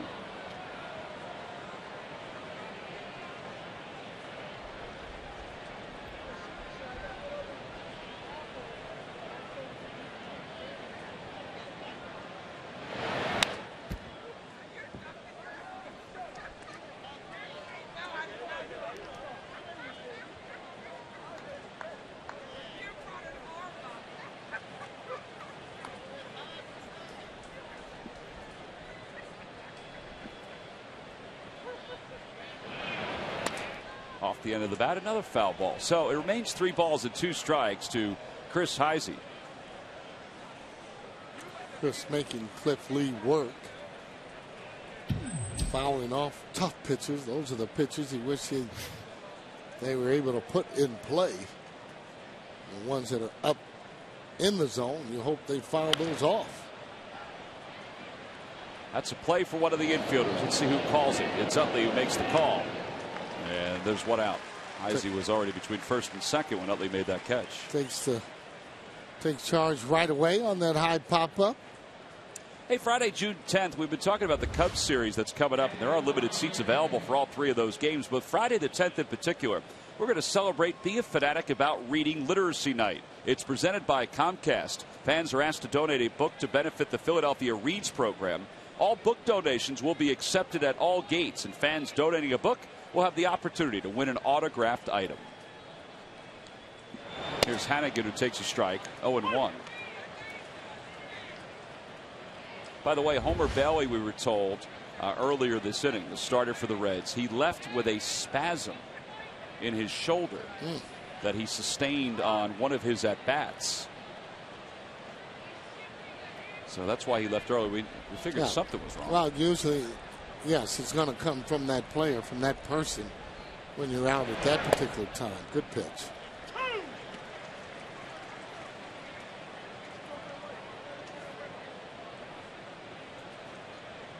So the Phillies had a 4-0 lead. The Reds have tied it. And it's 0-2 to Hannigan, the pitch from Lee.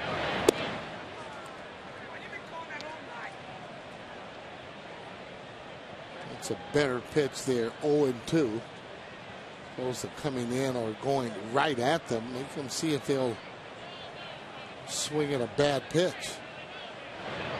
Curveball, swung on it, missed. That was a good pitch. Yeah. You know, good pitch. He can come out of the zone on the pitch there. He's got early strikes. Well, that's that curveball that you'd like to get left-handers out on as well. Take a look at it. No chance. 12-6 piece. So it breaks right down on the ground. With 2 away, Paul Janisch will be the hitter. He had a 2-run single his last time up. He's 1 for 2. Yeah, that was big. 2 outs. 2 strikes. Opposite way, a foul ball.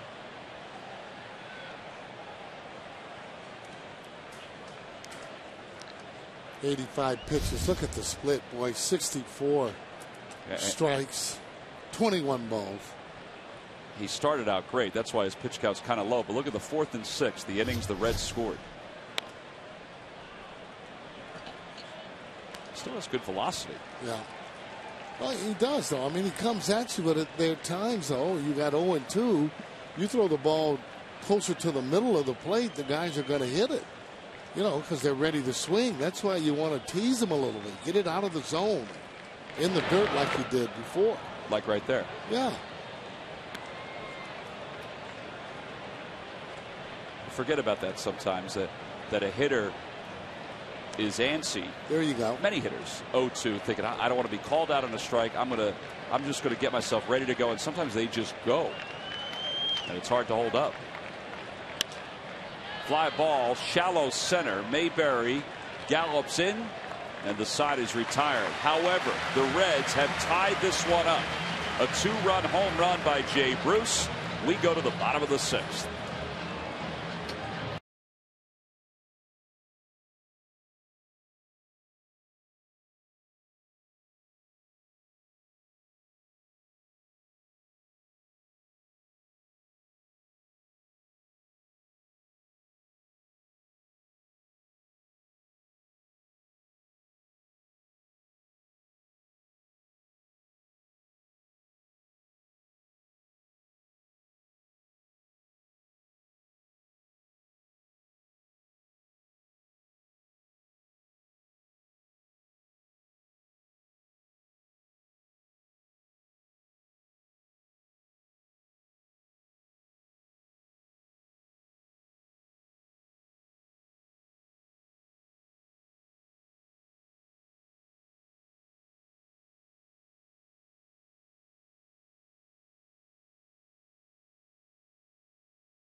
W.B. Mason. Who but W.B. Mason for amazingly low office product prices. By McDonald's. I am loving it.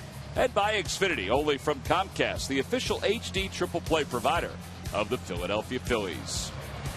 Ashburn Alley, a buzz as it always is. It's like walking the boardwalks down in Ocean City or Sea Isle out at Ashburn Alley. Great food out along the alley. Those folks stayed open last night smartly into the 19th inning. Our game day staff here at the ballpark, they were all here through 19. Harry the K's was hopping.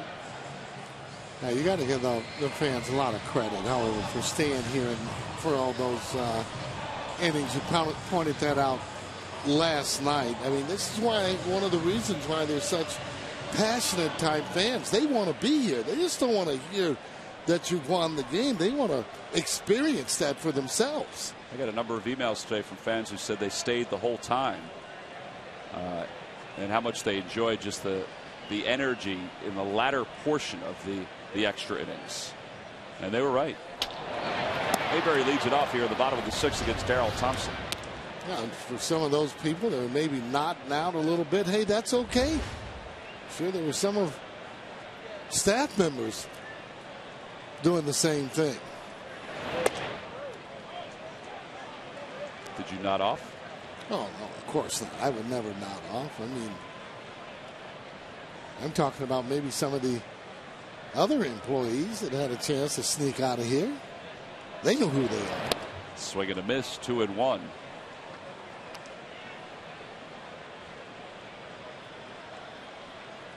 Well, it's one of those nights, as we said, that you'll always remember. And, you know, as Harry used to say, you never know what you're going to see when you come to a ball game. Oh, boy. That is so true. 3-1 the count to Mayberry. Phillies, Reds tied at 4, trying to get something going here with Mayberry, Valdez, and Sardina due up.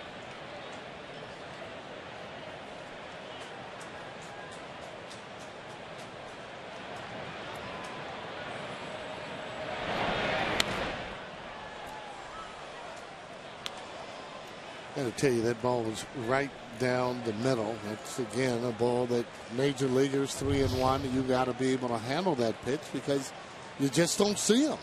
You know, you're geared for that pitch 3-1. You work for it to work that count to 3-1. Don't be late. That's what Billy Williams used to say. Don't be late on that fastball in your hitting counts.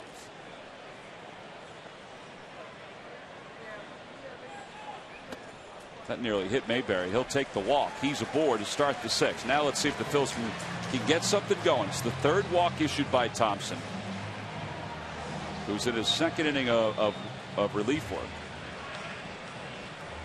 Let's see what he is to home plate there and see whether or not Mayberry could steal a base. We've seen him steal them before. Big guy, does have pretty good speed.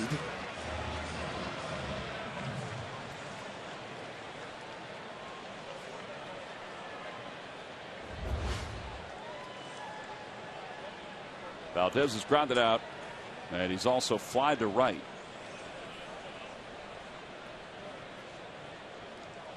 Reds keeping an eye on John Mayberry. Pretty quick feet as he throws the ball over to first base.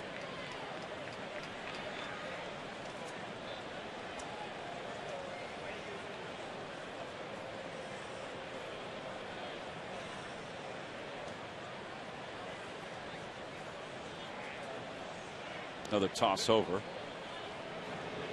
Mayberry was able to get a 6'6" frame back to the bag.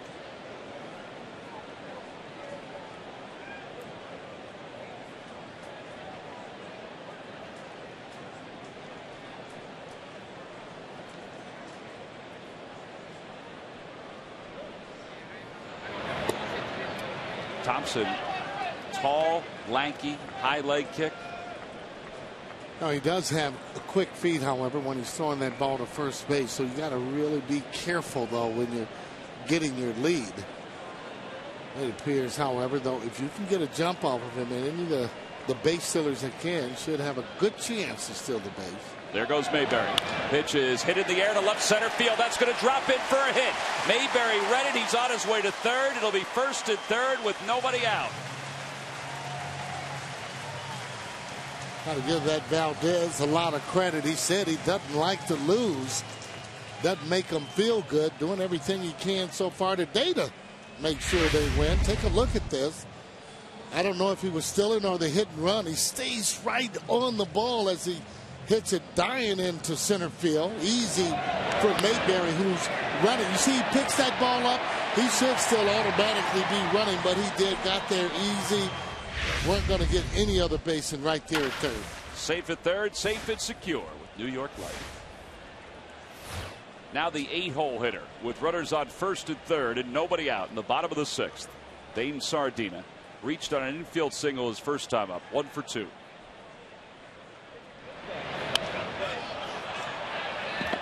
Hannigan's going to give it a look, and it's back into the Diamond Club. There was a young lady who had no idea the ball was coming her way, and it landed and bounced just off her left shoulder. Oh boy. Hey, this is a situation for Sardina. He's looking to hit that ball hard, get it in the outfield. Nobody out right now. I mean, with the pitcher coming up, I mean, if you have to, I mean, you want that run some kind of way. You don't even mind ball being hit on the ground. You don't want to hit into the double play, but you want this run. Yeah, they're set up for 2.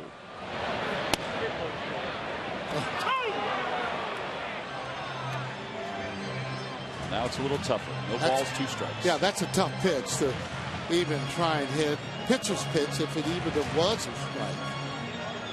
Now you can come all kind of different ways. You can come up with a high fastball or sinking fastball. You can come back with that slider. Hitters now would be in a defensive type mode. Way outside, 1 and 2.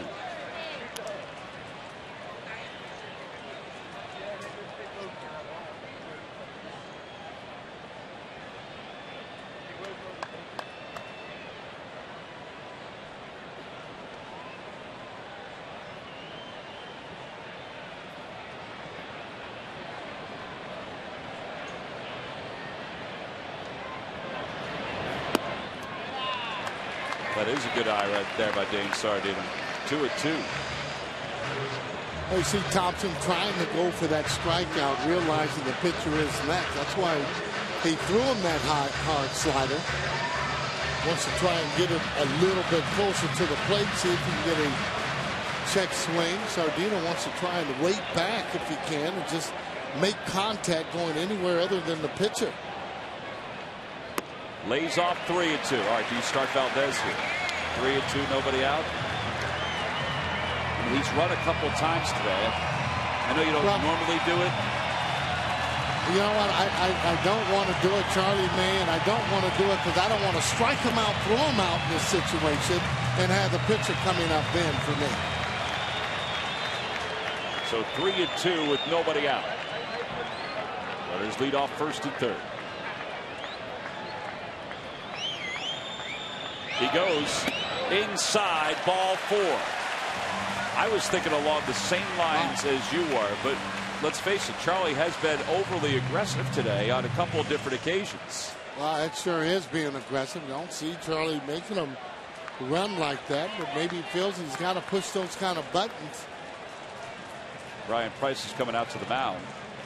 He's the pitching coach for the Reds. Well, that's what's so great about baseball is that there's different ways to be able to play it. There's all types of different opinions. You know, there's not an absolute, you know, that he didn't have to run or to stay there. But a lot of second guessing can be going on either way. Phillies baseball is brought to you by Toyota. Why do so many car companies compare themselves to Toyota? Come see for yourself at your local Toyota dealer today. By Southwest Airlines. Southwest Airlines new Rapid Rewards. Unlimited reward seats and no blackout dates. By Xfinity, only from Comcast, the official HD triple play provider of the Phillies. By Coca-Cola, the official soft drink of the Philadelphia Phillies. By Citizens Bank, we're for homes. Talk to us today about how we can help guide you to the loan that's right for you. And by Independence Blue Cross. No matter where you are in life or business, we have plans that fit. Go to plansthatfit.com. Bases are loaded for Lee, and he hits a fly ball to straightaway center. Stubbs is turned around. It's over his head. A ground rule double. 2 runs will score, and the Phillies retake the lead. Wow. That ball absolutely jumped. Or like Larry Anderson would say, mercy. Yeah, you're right about that, Tom. He jumped on it, but you know, Stubbs not paying attention out there. That ball's been carrying in the outfield, center field all day long. He thought he had a bead on it, and that ball took off as he gets a hold of that first pitch fastball. Take a listen to it. Now that's when that ball got away from him. No chance. Although he was on the right side of the ball. Good hitting by Cliff Lee. So now the infield's in with nobody out. The Phillies up 6-4. Runners on second and third. Martinez takes a fastball for strike 1. What a break for the Reds, because in all honesty, Sardina, he was chugging around third. Juan Samuel, I think, would have waved him in. I think he could have scored 2. Well, Juan very aggressive. But a ground rule double puts it back at third.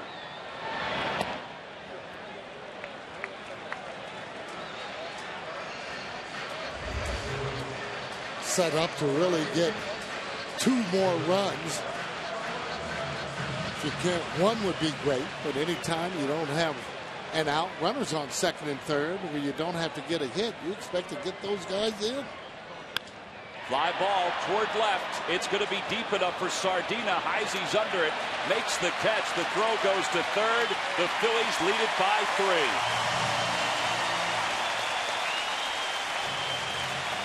And this lineup, which features a number of the regulars on the bench and a number of their backups getting a chance to play, has produced 7 runs. Well, let me tell you, the guy they have pitching is not a regular. He's a number 1 in Cliff Lee.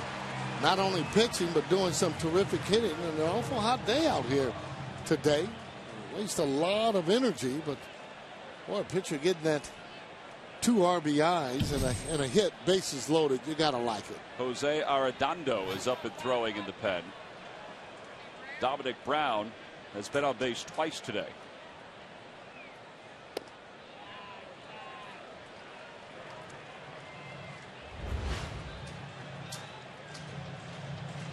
Well, he almost threw that pitch as if Cliff Lee was just going to automatically take that particular pitch right to his liking. I do like watching him play, Cliff Lee. Yeah, and you know, Charlie lets them play. There's a lot of managers that in that situation would say, don't swing until you get a strike. Well, Charlie lets them play, lets them be aggressive, and let's face it, when Cliff Lee's out there, he's having some fun. And Charlie having fun when you score runs. Lee stopped over in front of Charlie before he went to the plate and asked him a question. Number up the third base line. Cairo will have a very difficult time getting Brown, and how about Lee sneaking in behind him? You're right about that. Not only sneaking, he was kind of tiptoeing so he wouldn't hear him as he goes in and slides. By the time Roland turns around, knew he had not a chance for Dominic, and lo and behold, there comes Cliff Lee with a little pop-up slide. Here it is. Watch it in your picture there. There he comes sneaking around. Now he knows it's too late now, Rowan. Boy, not only is he hitting the ball and pitching, he's running the bases the way that a regular would. Oh, boy. And now they've got a chance to get another run. Brown has 2 hits today. First and third, 1 out. Now you notice though when he was saying, okay, pointing to his eyes, meaning that, hey, I got the play, I'm looking at it. They'll tell you not to go if it's hit a certain way. He read that ball, however, and that's an athletic play. You know, coach is not going to be able to help you on that. You got to read it yourself, and you take the chance yourself. Turned out to be a good base runner.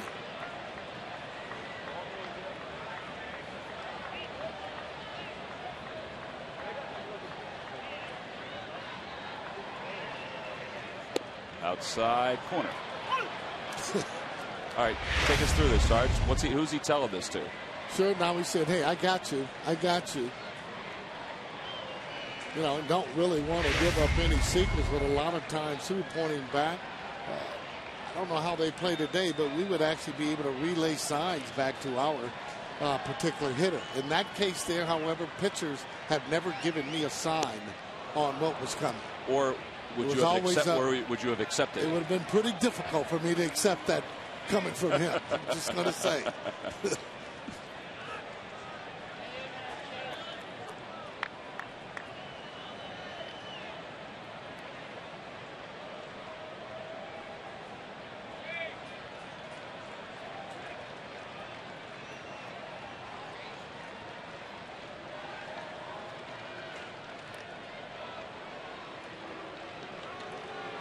Little surprise toss over to first.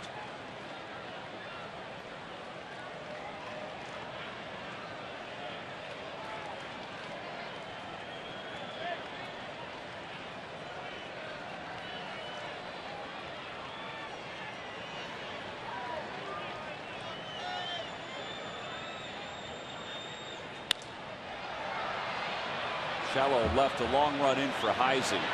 Lee's going to tag, but he's not going to go. Oh. Not sure if Heisey really wanted to do that. No. You know, when you're not trying to throw it, that's why I give a strong, firm toss. Just make sure that it's down. That's where, again, it tells me how Chase Utley's timing's a little bit off. Those are situations for him. More than not, he usually delivers. But just having him in the lineup, believe me, the players are feeling much better. They always do when you get one of your main players back into the lineup. Regardless of whether or not he's getting hits or not, it's presence.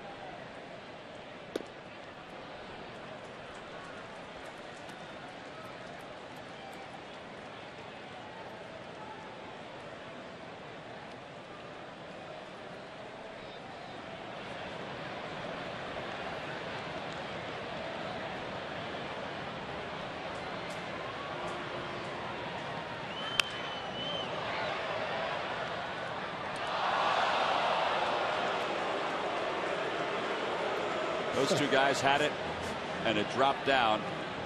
Gentleman with the glove, and gentleman with the sunglasses. That's right, and they get their medicine. Okay. Here we go. Take a look. Oh, he had it twice. Yeah, well, no cigar.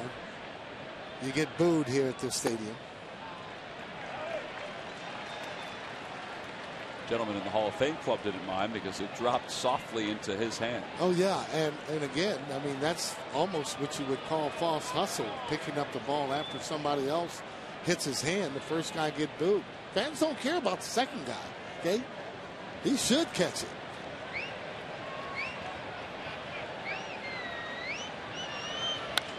Howard to first. Votto is there as he falls to a knee. He spins around to tap the first base bag, and the side is retired. How about Cliff Lee?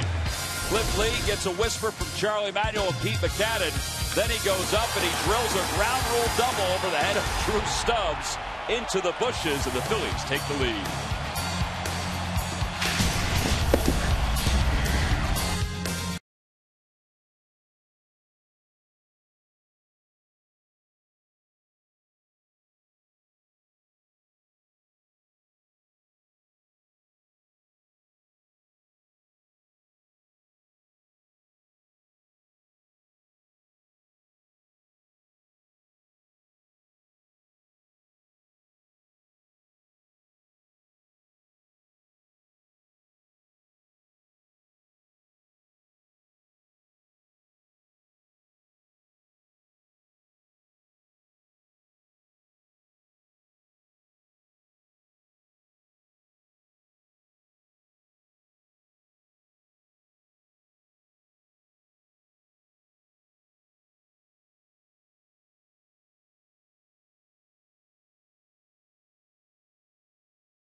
Ryan Matson trying to cool everybody off out there in the bullpen. That reminds me of Wrigley Field when Roger McDowell used to do that all the time before the games. He'd go out and hose off the bleacher bums, try and get them on his side. Well, here is our Verizon Wireless game summary. Phillies had a 4-0 lead. Think, well, that's pretty good with Cliff Lee on the mound, to the credit. And I mean, that was tough for you would think for the Cincinnati Reds to bounce back after last night. I was really impressed by that they would come back and tie the game against the Phillies, and then boom, right back they come to the Phils with a 3 spot, keyed by Cliff Lee's 2-run double. Raul Ibanez has a 3-run home run, and that Jay Bruce, boy, what a series he's had. Jimmy Rollins, Carlos Ruiz soaking it into the dugout, and Francisco as well. How about this? I got to let their pitcher hit here. This is just an example of you know, the day after whatever that you want to call that thing last night and this morning. It has repercussions, and here's one of them right now. Down by 3 in the 7th. You got to let their pitcher hit. Well, and don't forget too, the opening game of this series, Bronson Arroyo didn't go deep, so they had to go to their bullpen, and they had to go very early to their bullpen. Now Cueto went 6 in game 2, but they still had to use some guys, and of course last night. And you know, this can be a very difficult inning for Cliff Lee, so this is nice to get you know, what should be a gimme to start the inning. A lot of times when a pitcher's out on the bases, as long as he was on a hot day like this, they come in and struggle that first inning on the mound, and you know, right now he has a chance to get a quick out. Well, he's thrown 90 pitches. Lee has. The Reds as a duo have thrown 126. This guy's swinging pretty good at him right now, though. Sure is.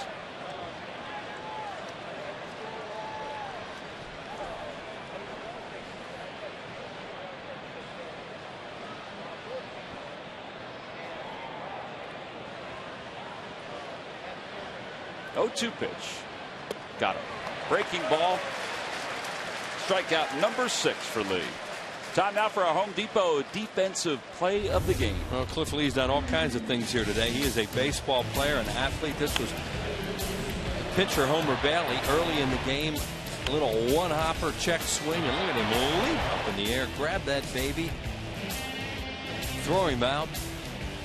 That's our Home Depot defensive play of the game. He's also run the bases and, of course, hit that towering double to center field with the bases loaded to break the tie. Home Depot doing more on defense. 1-0 the count now to Stubbs, who's hitless in 3 at-bats.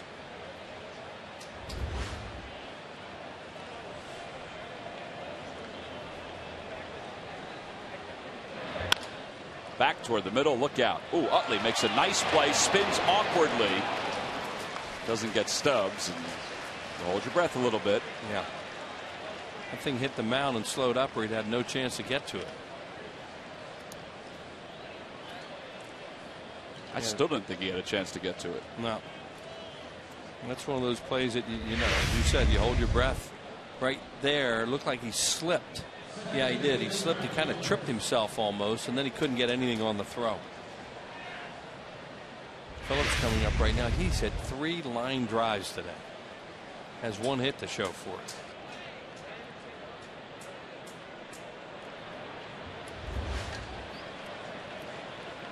Brandon Phillips stands in for the Reds with a runner at first. Takes high, 1-0. Yeah, he's seen Lee really well so far. He's had the best swings at him today. You know, Bruce hit a 2-run home run. Janish's was a seeing eye hit that produced 2 runs. See Phillips's numbers from the 7th inning on. A lot of times you can gauge the quality of a player with his numbers from the 7th inning on. Brown got a good jump on that.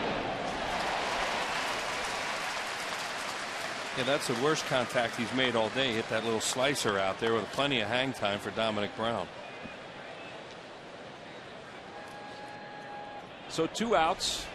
Phillips will bring his lumber back to the dugout.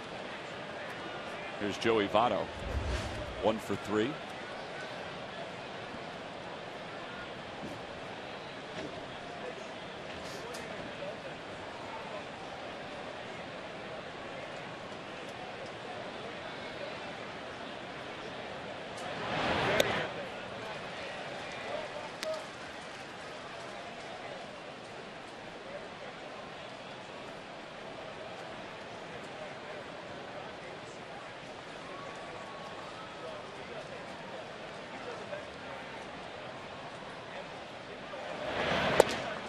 There's a strike, and it's 0-2.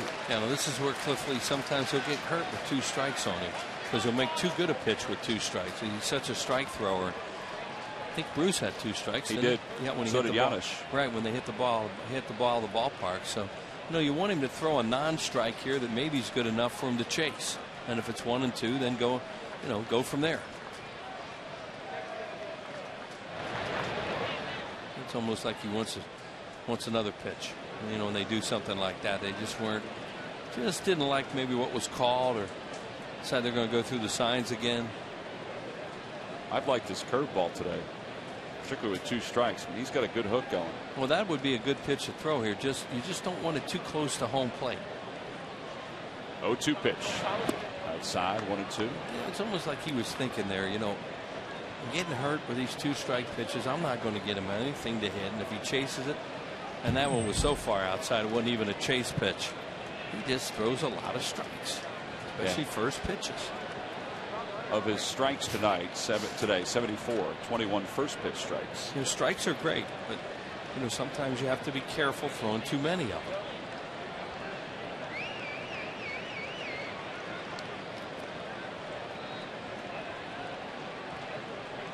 Got him.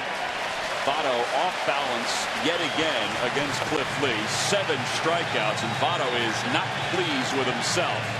Cliff Lee should be very pleased. Chase Utley's walking okay. Time to stretch here at Citizens Bank Park.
trivia quiz answer. All right, Wills, here you go. Which Houston Astro did Tomas Perez retire as his only recorded out in his major league pitching debut and finale in 2002?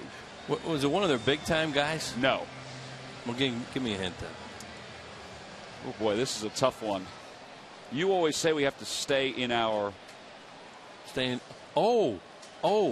Lane. Ibanez, a cue shot toward the middle. I'll get it. He's a right-handed hitter. Oh man. Well, here you go, Wills. We'll jog your memory. Tomas, he was always smiling. Larry Boa. Get Boa handed him the ball. Bobby Abreu took care of Jason Lane's fly ball to right. That was a Jim Thome expression. You know, stay in your own lane and don't get in other people's business. And it's a pretty good way to go. Log back out to Phillies.com to find out if you're the winner of a Phillies prize pack. Thanks for playing Dodge Stump the Fans. Jim Thome, by the way, 593 career home runs after belting 2 the other day for the Twins. And Thompson delivers a hook outside, 1-0.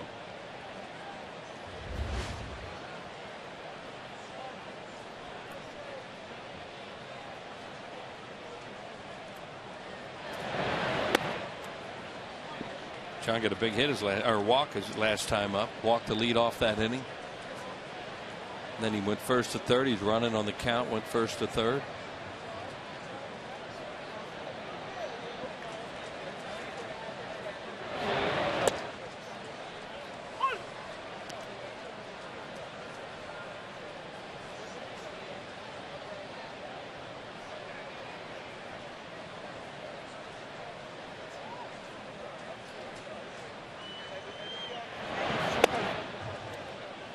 And 1 now, the count to Mayberry. Nobody up in the Phillies bullpen. Nobody up, of course, in Cincinnati's bullpen since they let their pitcher hit in the 7th inning down 3 runs. Now, he's stretched out because he was a starter in the minor leagues. So 61 pitches at this point is not a huge deal for him. Well, over to third. That's a fair ball. Cairo, nice play from foul territory. No shot to get John Mayberry, who runs well.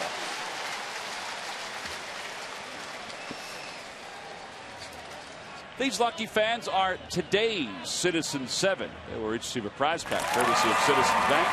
Citizens Bank with the most 7-day branches in the Philadelphia area. To find a branch near you, visit citizensbank.com.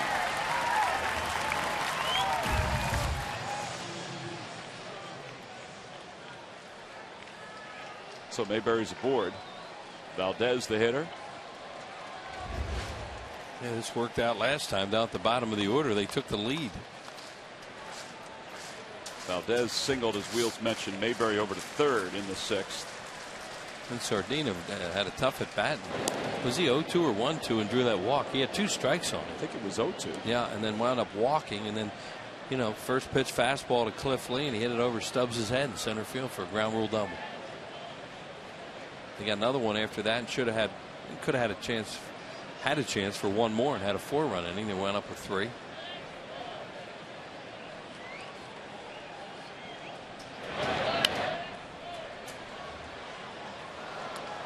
That foul ball just startled a couple of folks in the Hall of Fame club.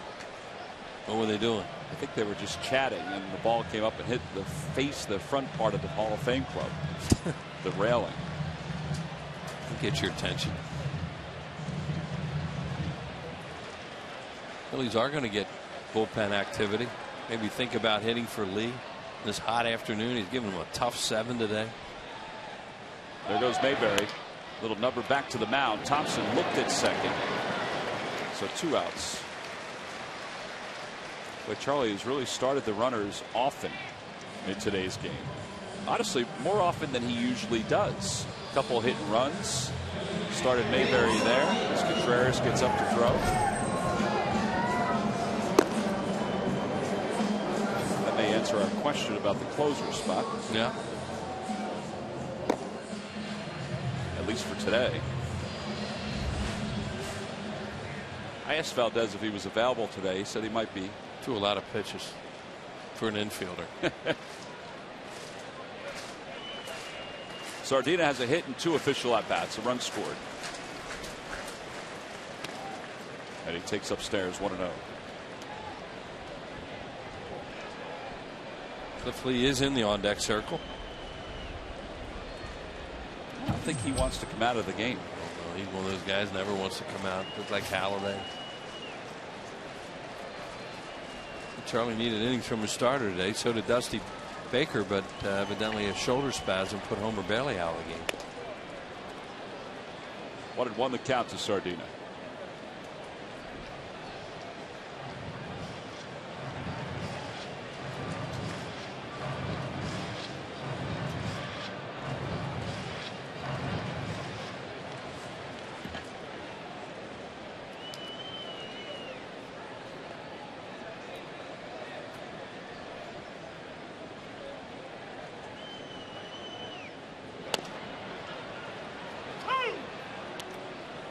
Boy, something about the curveball for some of these young Reds pitchers. Fisher last night, Thompson today. That was listed as a slider, but that almost had curveball actions to it, didn't it? Yeah, it was like a slurve. Yeah. The guy last night was throwing a curveball. Yeah, that was a flat curve. Yeah. Fisher, he had a really good curveball. He just flat out ran out of gas in that 19th. That sounds weird to say, doesn't it? Ran out of gas in the 19th.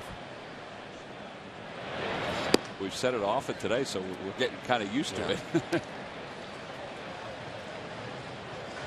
Well, that game will have a lot of folklore as the years go on. There is Fisher right there, Carlos Fisher, who he did a great job for them last night, but he was flat out done in that last inning, and the Phillies got a run off him and finally got out of here with a smile.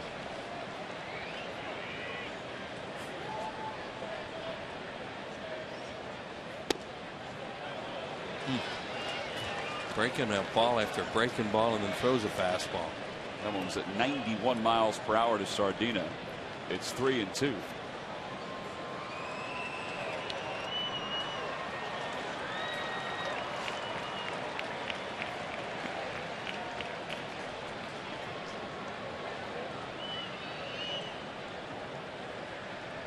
Doesn't have to give in here with a pitcher on deck, and he didn't, and he walked him. By giving in, of course, you mean he doesn't have to throw a fastball and challenge it. Well, folks, we'll be talking about that game last night, and you can watch it again later on tonight at 7 o'clock. And you can watch the re-air of today's game at 1:30 a.m. Cliff Lee may not get a get ahead first pitch fastball here like he did last time.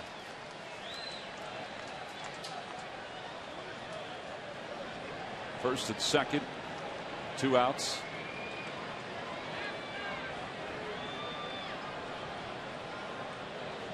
Nope, he gets a curveball. Oh, yeah.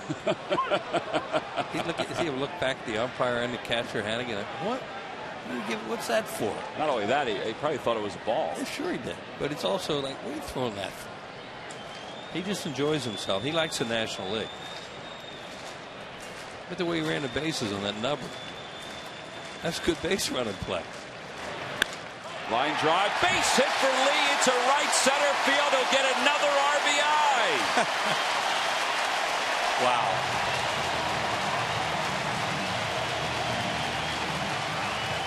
Well, another one of the reasons he said he wanted to come back to the National League so he can do this stuff. 2 for 4, 3 RBIs. Now here's the bases loaded double in the 6th inning. He's checking with Charlie and Pete McCann. He got a first ball fastball and wacko. Ground rule double. And now this time they start him with a breaking ball here, and I think that was a fastball, and he just hits a bullet that Phillips can't get to. And a little 3-ribby game for him. So the Phillies, who led it 4-0 earlier, lead it by 4 now, 8-4. How about from the 6, 7, 8, 9? After the game got tied, what they've done. Not only working walks, but also scoring runs and getting some hits. Pretty impressive. 6, 7, 8, 9. 3 walks, 4 hits, 4 runs. Yeah. Anytime the bottom of the order can do that kind of stuff, you know, you have a chance to win ball games.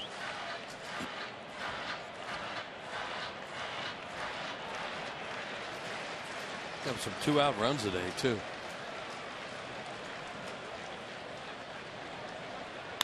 Line drive towards center. Stubbs will let it drop in front of him. An RBI for Martinez. Sardina scores And the Phillies now lead it 9-4. And you'd like to think that this is taking the heart out of the Reds now, who had a lot of heart to catch up in this game with their starter going out and a guy like Cliff Lee on the mound, and after what happened last night. But when this happens, all of a sudden you can hear the bus engine running.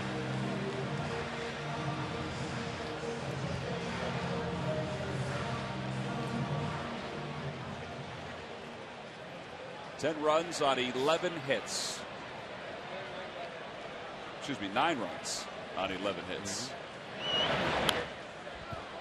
Big board out in the outfield has anticipating another run here in the bottom of the 7th. Yeah. Doing a little foreshadowing. Yeah, Phillies have 2 in this inning, not 3, but they'll get it. Now it's up to 5. Yeah. Now it's 12-4. This game is really getting out of hand. And fast, too. Real quick. Didn't even see the hits.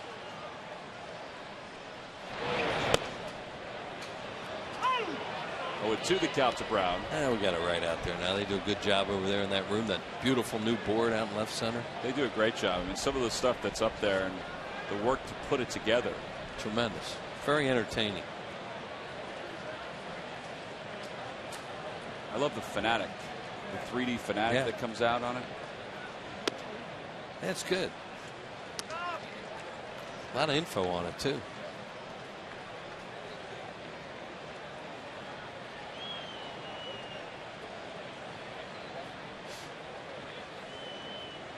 Brown has 2 hits today and a run scored. He's been on base 3 times. Throwing him a lot of changeups. Threw him another one, and it remains 1-2.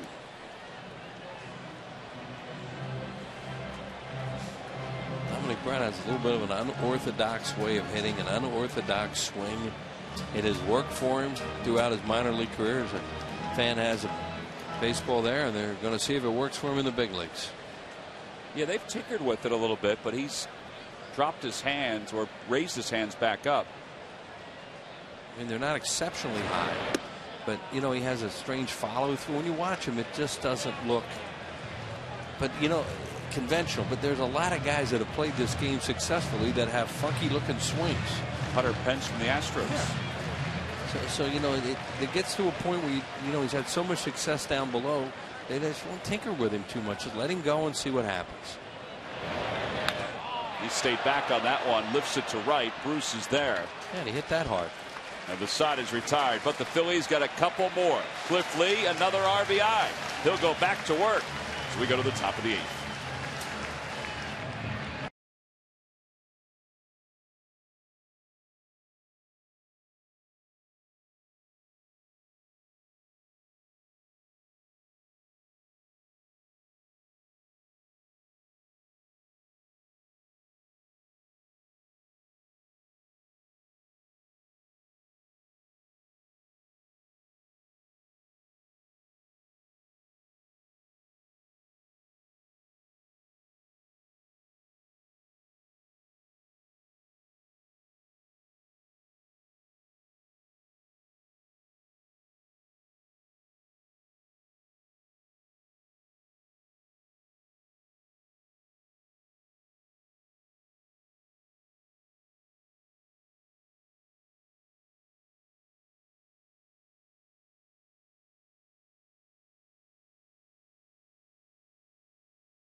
See your local Chevy dealer or visit ChevyDealer.com. And by Southwest Airlines. Southwest Airlines new Rapid Rewards. Unlimited reward seats and no blackout dates. Oh, it's been a good day here at the Yard after a good night and early morning. for the Phillies. They've come back and they've put a 9 spot up against the Reds with some of their regulars on the bench. Cliff Lee, though, has provided a pretty good spark, not only on the mound, but you see how dirty his uniform is? That's not from dragging that knee on the hill. That's from running the bases. It's a very good base running play he made. When he saw that little dribbler and saw Cairo had to vacate third, he ran to third base. And you see position players freeze on that and wind up still standing on second. Well, he's retired the Reds 1-2-3 just one time today. And every time the Phillies do that, Comcast will make a contribution to Phillies charities. Phillies baseball is brought to you by the Xfinity HD Triple Play, your complete lineup for digital TV, lightning fast internet, and home phone.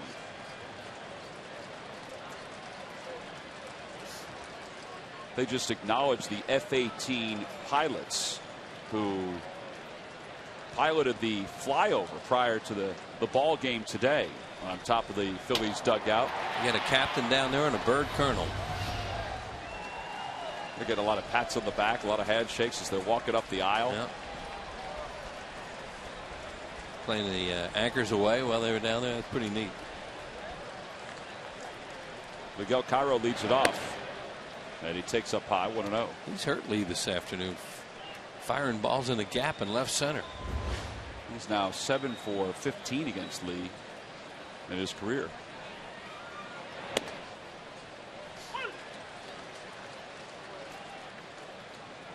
Contreras is up again. If Lee gets in any trouble in this inning or his pitch count starts to balloon, they're going to get him out of there. He's got to be a little bit tired, even for a guy in shape the way he is. Running the bases, pitching like he is, 103 of them on a brutally hot day like this. You see, he's taking some deep breaths. He's got to be tough to. It's got to be tough to get some air on a day like this.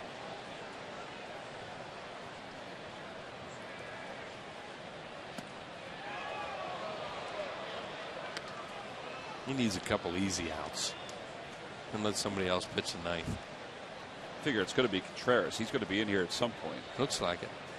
Second time up for him. 2-2 pitch. Another hit for Cairo. Let's really see him well. I mean, that was a cutter, not a bad pitch, and he just went out and got it.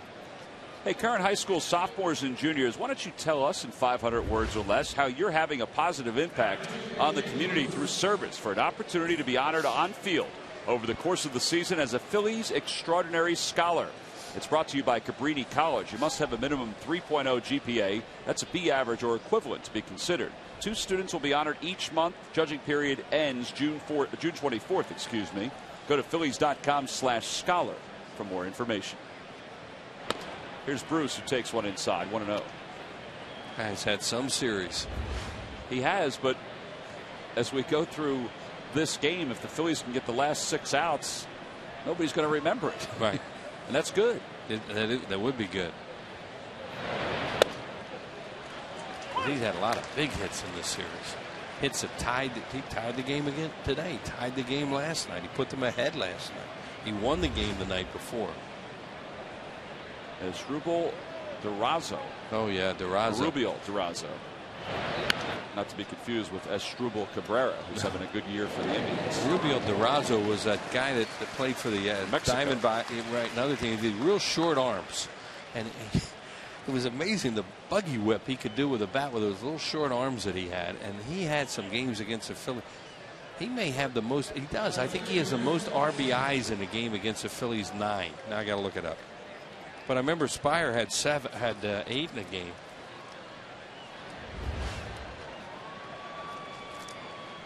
Heisey has a hit in 3 at bats.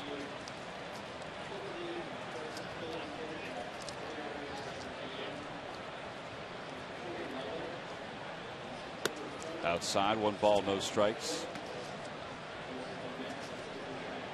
Greg Castriato is over the in-house PA, letting us know that Carlos Lee is the first Phillies pitcher since the late Corey Lytle back in 2004 to have 3 RBIs in a game.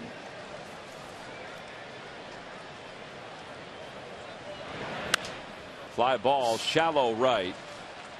Dominic Brown with the sunglasses on. Cairo tags from second, draws the throw. Boy, that was a good throw. No, he can throw.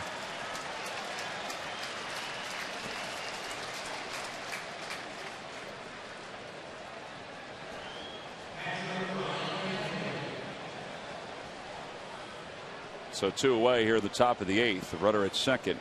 It'll bring Ryan Hannigan to the plate.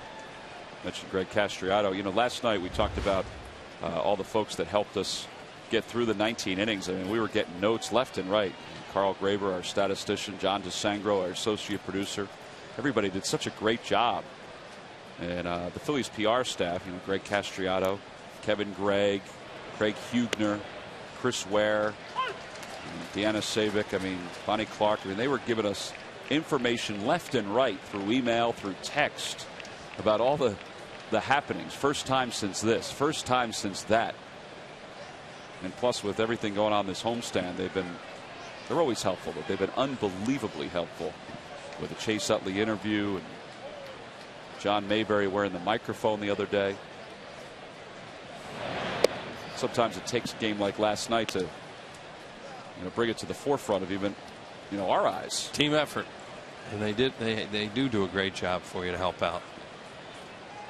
Durazo had 9 RBIs in a game on the 17th of May of 2002 at Arizona, so that's why he had 11 in the series. He had 9 in one game. Did they text message you with that information, or did you do that on your own? I just remembered that he had a big game. I don't know. Sometimes I throw something out there and it's right. What can I tell you? But I remember that Spire game. And we had 8, right? 7. Yeah. Oh yeah, 8. I'm sorry, 8. And but the record against the Phillies is Durazo's 9. Boa got thrown out of that game by Tony Randazzo. He got thrown out of that game because Durazo got a bases clearing double right after Boa thought he was struck out, and it was one of his best ejections ever. It was a good one. 1-2 the count. On the inside corner, Hannigan goes down looking. 8 strikeouts for Cliff Lee. Tapped that with his 3 RBIs. It's been a heck of a day. 8 innings for Lee. He leads one in scoring position. Man, he is dealing right now as the Phillies have a 5-run lead.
Five-run lead. Phillies are up 9-4. A couple changes for the Reds. Johnny Gomes comes into play left field for Cincinnati. And Jose Arredondo is the new pitcher. He's been busy this series. 7th ball game. 1.59 earned run average. Well, the guy they brought out, Darrell Thompson, did his job for them today. He sucked up those innings, so that they could get guys rest that have to rest today to get them ready for the weekend. And the Cliff Lee, well, you just figured he was going to go deep into the game because he always does. Breaking ball for strike, 0-1. Now Contreras is sat down, but he may wait for an out or two to get back up and just throw a few more pitches. Unless Lee comes out and pitches the ninth, I can't imagine. Well, who knows? Who knows? But you're right. And it's not like he's going to take him a long time to get loose again on a day like this. Fly ball, right field. Bruce going back to the warning track, to the wall. Gone! Chase Utley has hit his first home run of the year. How great is that? Icing on the cake for this game and this series. First home run since September of 2010. Here it is. Arredondo up in the strike zone. He gets it way up in the air. The ball is flying here today with this weather, and it just kept on going. Bruce thought he had it, but it lands in the stands, and that has to feel really good for Chase Utley. He's not going to show much emotion on that because it made it 10-4. But he has to feel good. So 10 runs now on 12 hits for the Phillies. Here's Howard. 1 for 2. A strike on the inside corner. You know, the team that wins a game like the Phillies won last night, and you're at home, you're supposed to win the next one too, because you just feel better. And that's why I was saying I'm really impressed the way the Reds came back against a guy like Lee and tied that game after, you know, the downer of losing that game. But they just couldn't maintain it with a young pitcher out there, and they really didn't have anywhere to go but to leave him out there. Yeah, there was a different vibe from one clubhouse to another today when you walked around. Totally different. That's a depressing loss.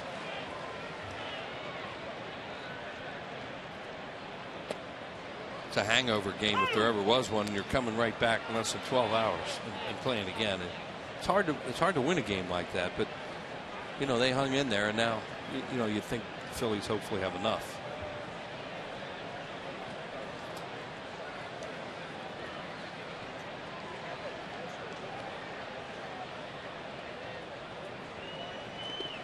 In the dirt, 2 balls, 2 strikes.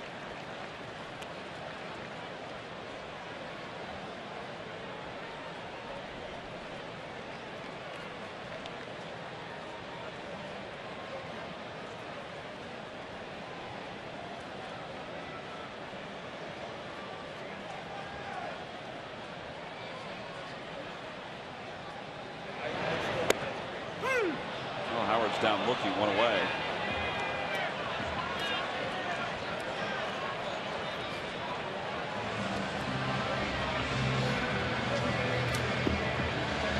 Something getting a chance to looks like play 9 today. Well, we'll see. He goes out in the 9th inning.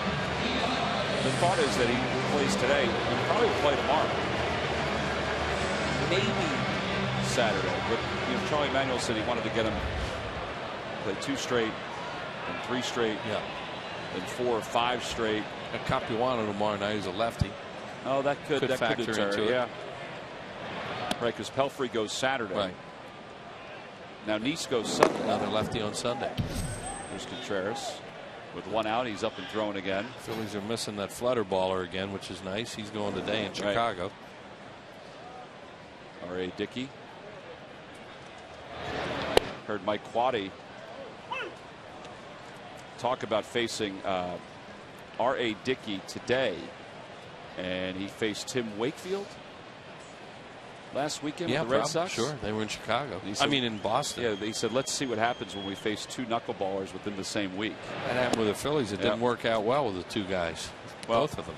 Dickey was injured in the 3rd inning of that game against the Cubs today. So he was injured covering, heading to first base to cover. So he's out of the ball game. But it was interesting to listen to Mike Quaddy talk about the same issues the Phillies had last year. That's when the Phillies went up to New York. But they get shut out all 3 games. Right.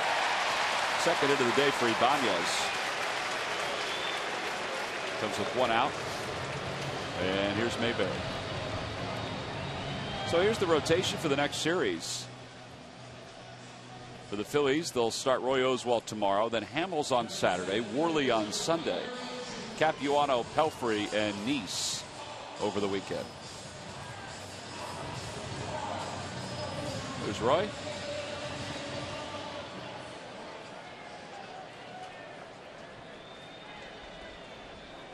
And it looks like if everything goes according to plan, and it should, the matchups on Monday in Washington will feature Halladay, and on Tuesday it'll feature Lee. And a whirly go Sunday, as we saw there for the Phils. Washington has not set their rotation for next week because they are off today.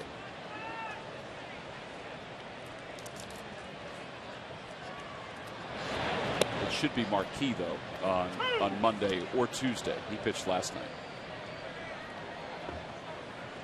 On the Toyota Major League scoreboard, Cubs lead the Mets 4-1. Carlos Zambrano. How about he had a pinch hit the other night? He can hit. 2 for 2 with an RBI for Chicago. He is a switch hitter, too. A serious good hitter.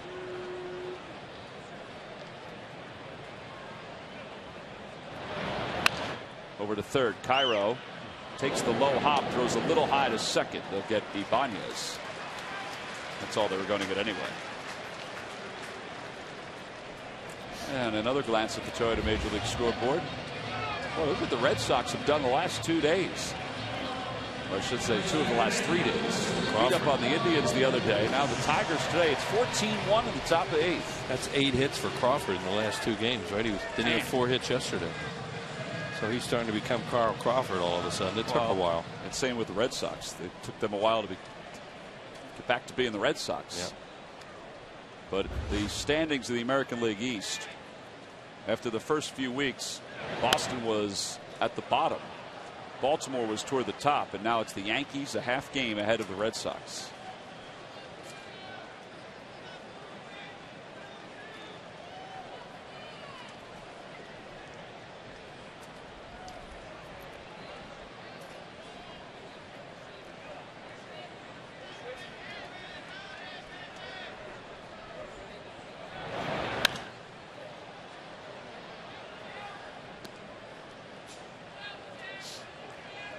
Here are the standings of the American League East. Tampa Bay, well, they've lost 7 of 10, so that's why they dropped out of the top spot.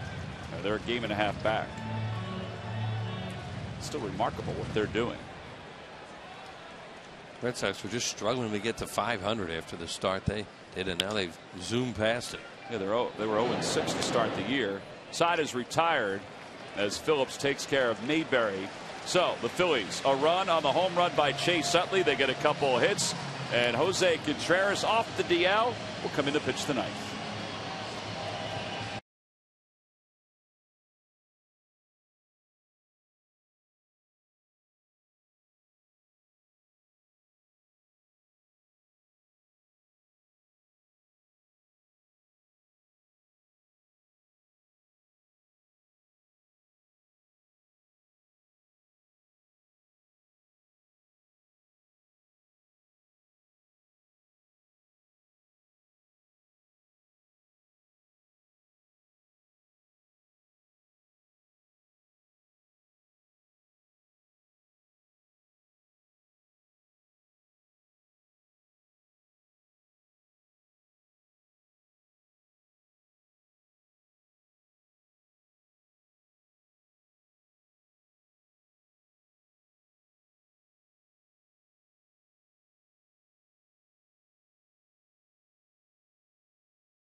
Ten hits and 4 runs. He's done, and it was a heck of an effort.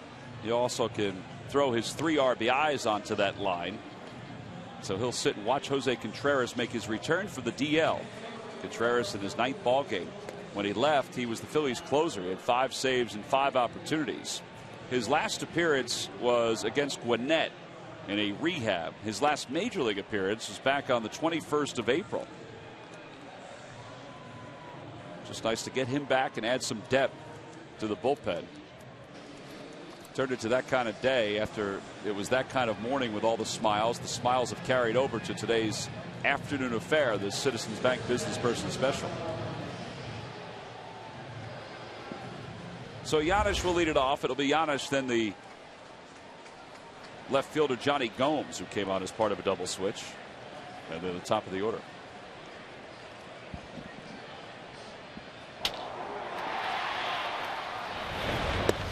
Giannis takes a strike.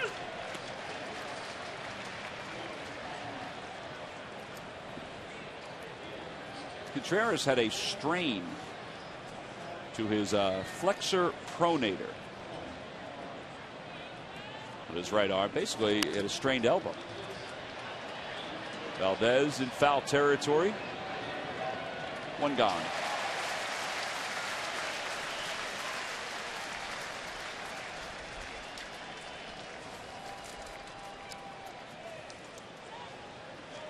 Phillies were out in San Diego when Contreras, we noticed, was walking out to the bullpen with his watch on. Now he wears his watch a lot when he's, throwing before games, but then we noticed he was wearing turf shoes. We didn't notice that till after the game was over. Thought, might be something going on. And it turned out he was fighting an elbow problem that landed him on the DL. Yeah, the odds are he wasn't going to pitch that day. That's some watch he wears too. Yeah, that's a big one.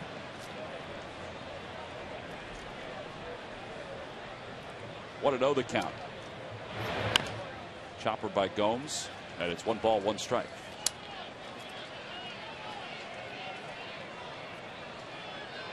Gomes hitting a .169 with 7 homers and 19 runs batted in.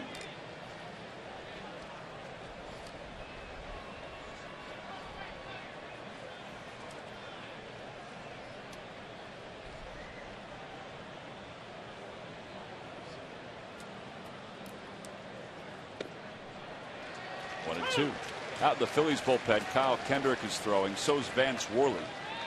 Today was probably Worley's side day, and they probably held him back just in case they would need him.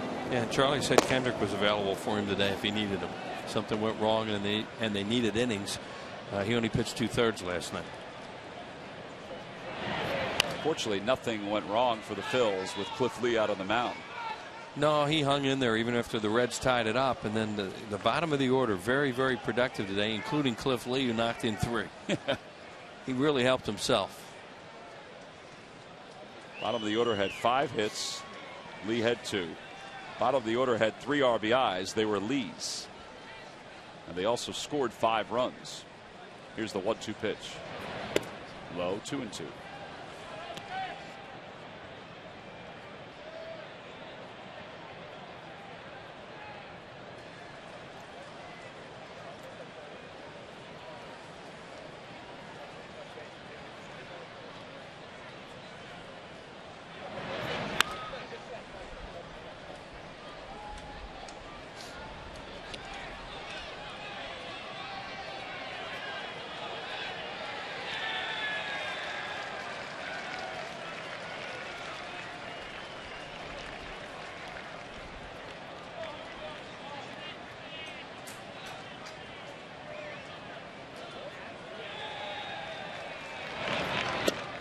And a called strike 3.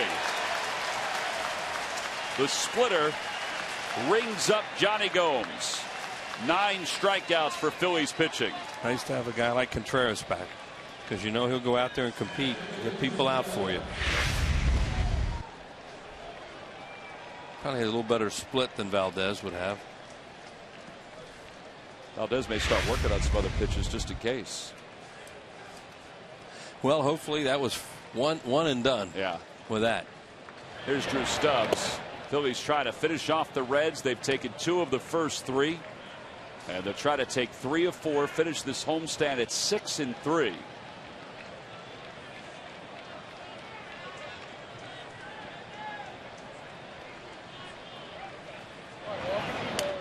Off the glove of Sardina. Now 2 balls, no strikes. And they also get through that publicized 20 straight in what, 500? 1 game over. Yeah, I think it's 10 and 10 because they were 9 and 10 coming in. Right, if they win this game today. 2-0 pitch. Pop up. Foul territory. Over near the Reds on deck circle. Sardina makes the catch, and that's the ball game. And the Phillies do indeed finish off this homestand in fine fashion. 6 hours, 11 minutes yesterday. 3 hours and just a few moments today. And Cliff Lee, our Chevrolet player of the game, not only for his pitching, which was a huge shot in the arm because he went 8, but also for his hitting, which was indeed a shot in the other arm because he had 3 RBIs. Chase Utley at his first home run of the year. The Phillies win it by a final of 10-4. And we'll be back to chat a little bit more about it right after this.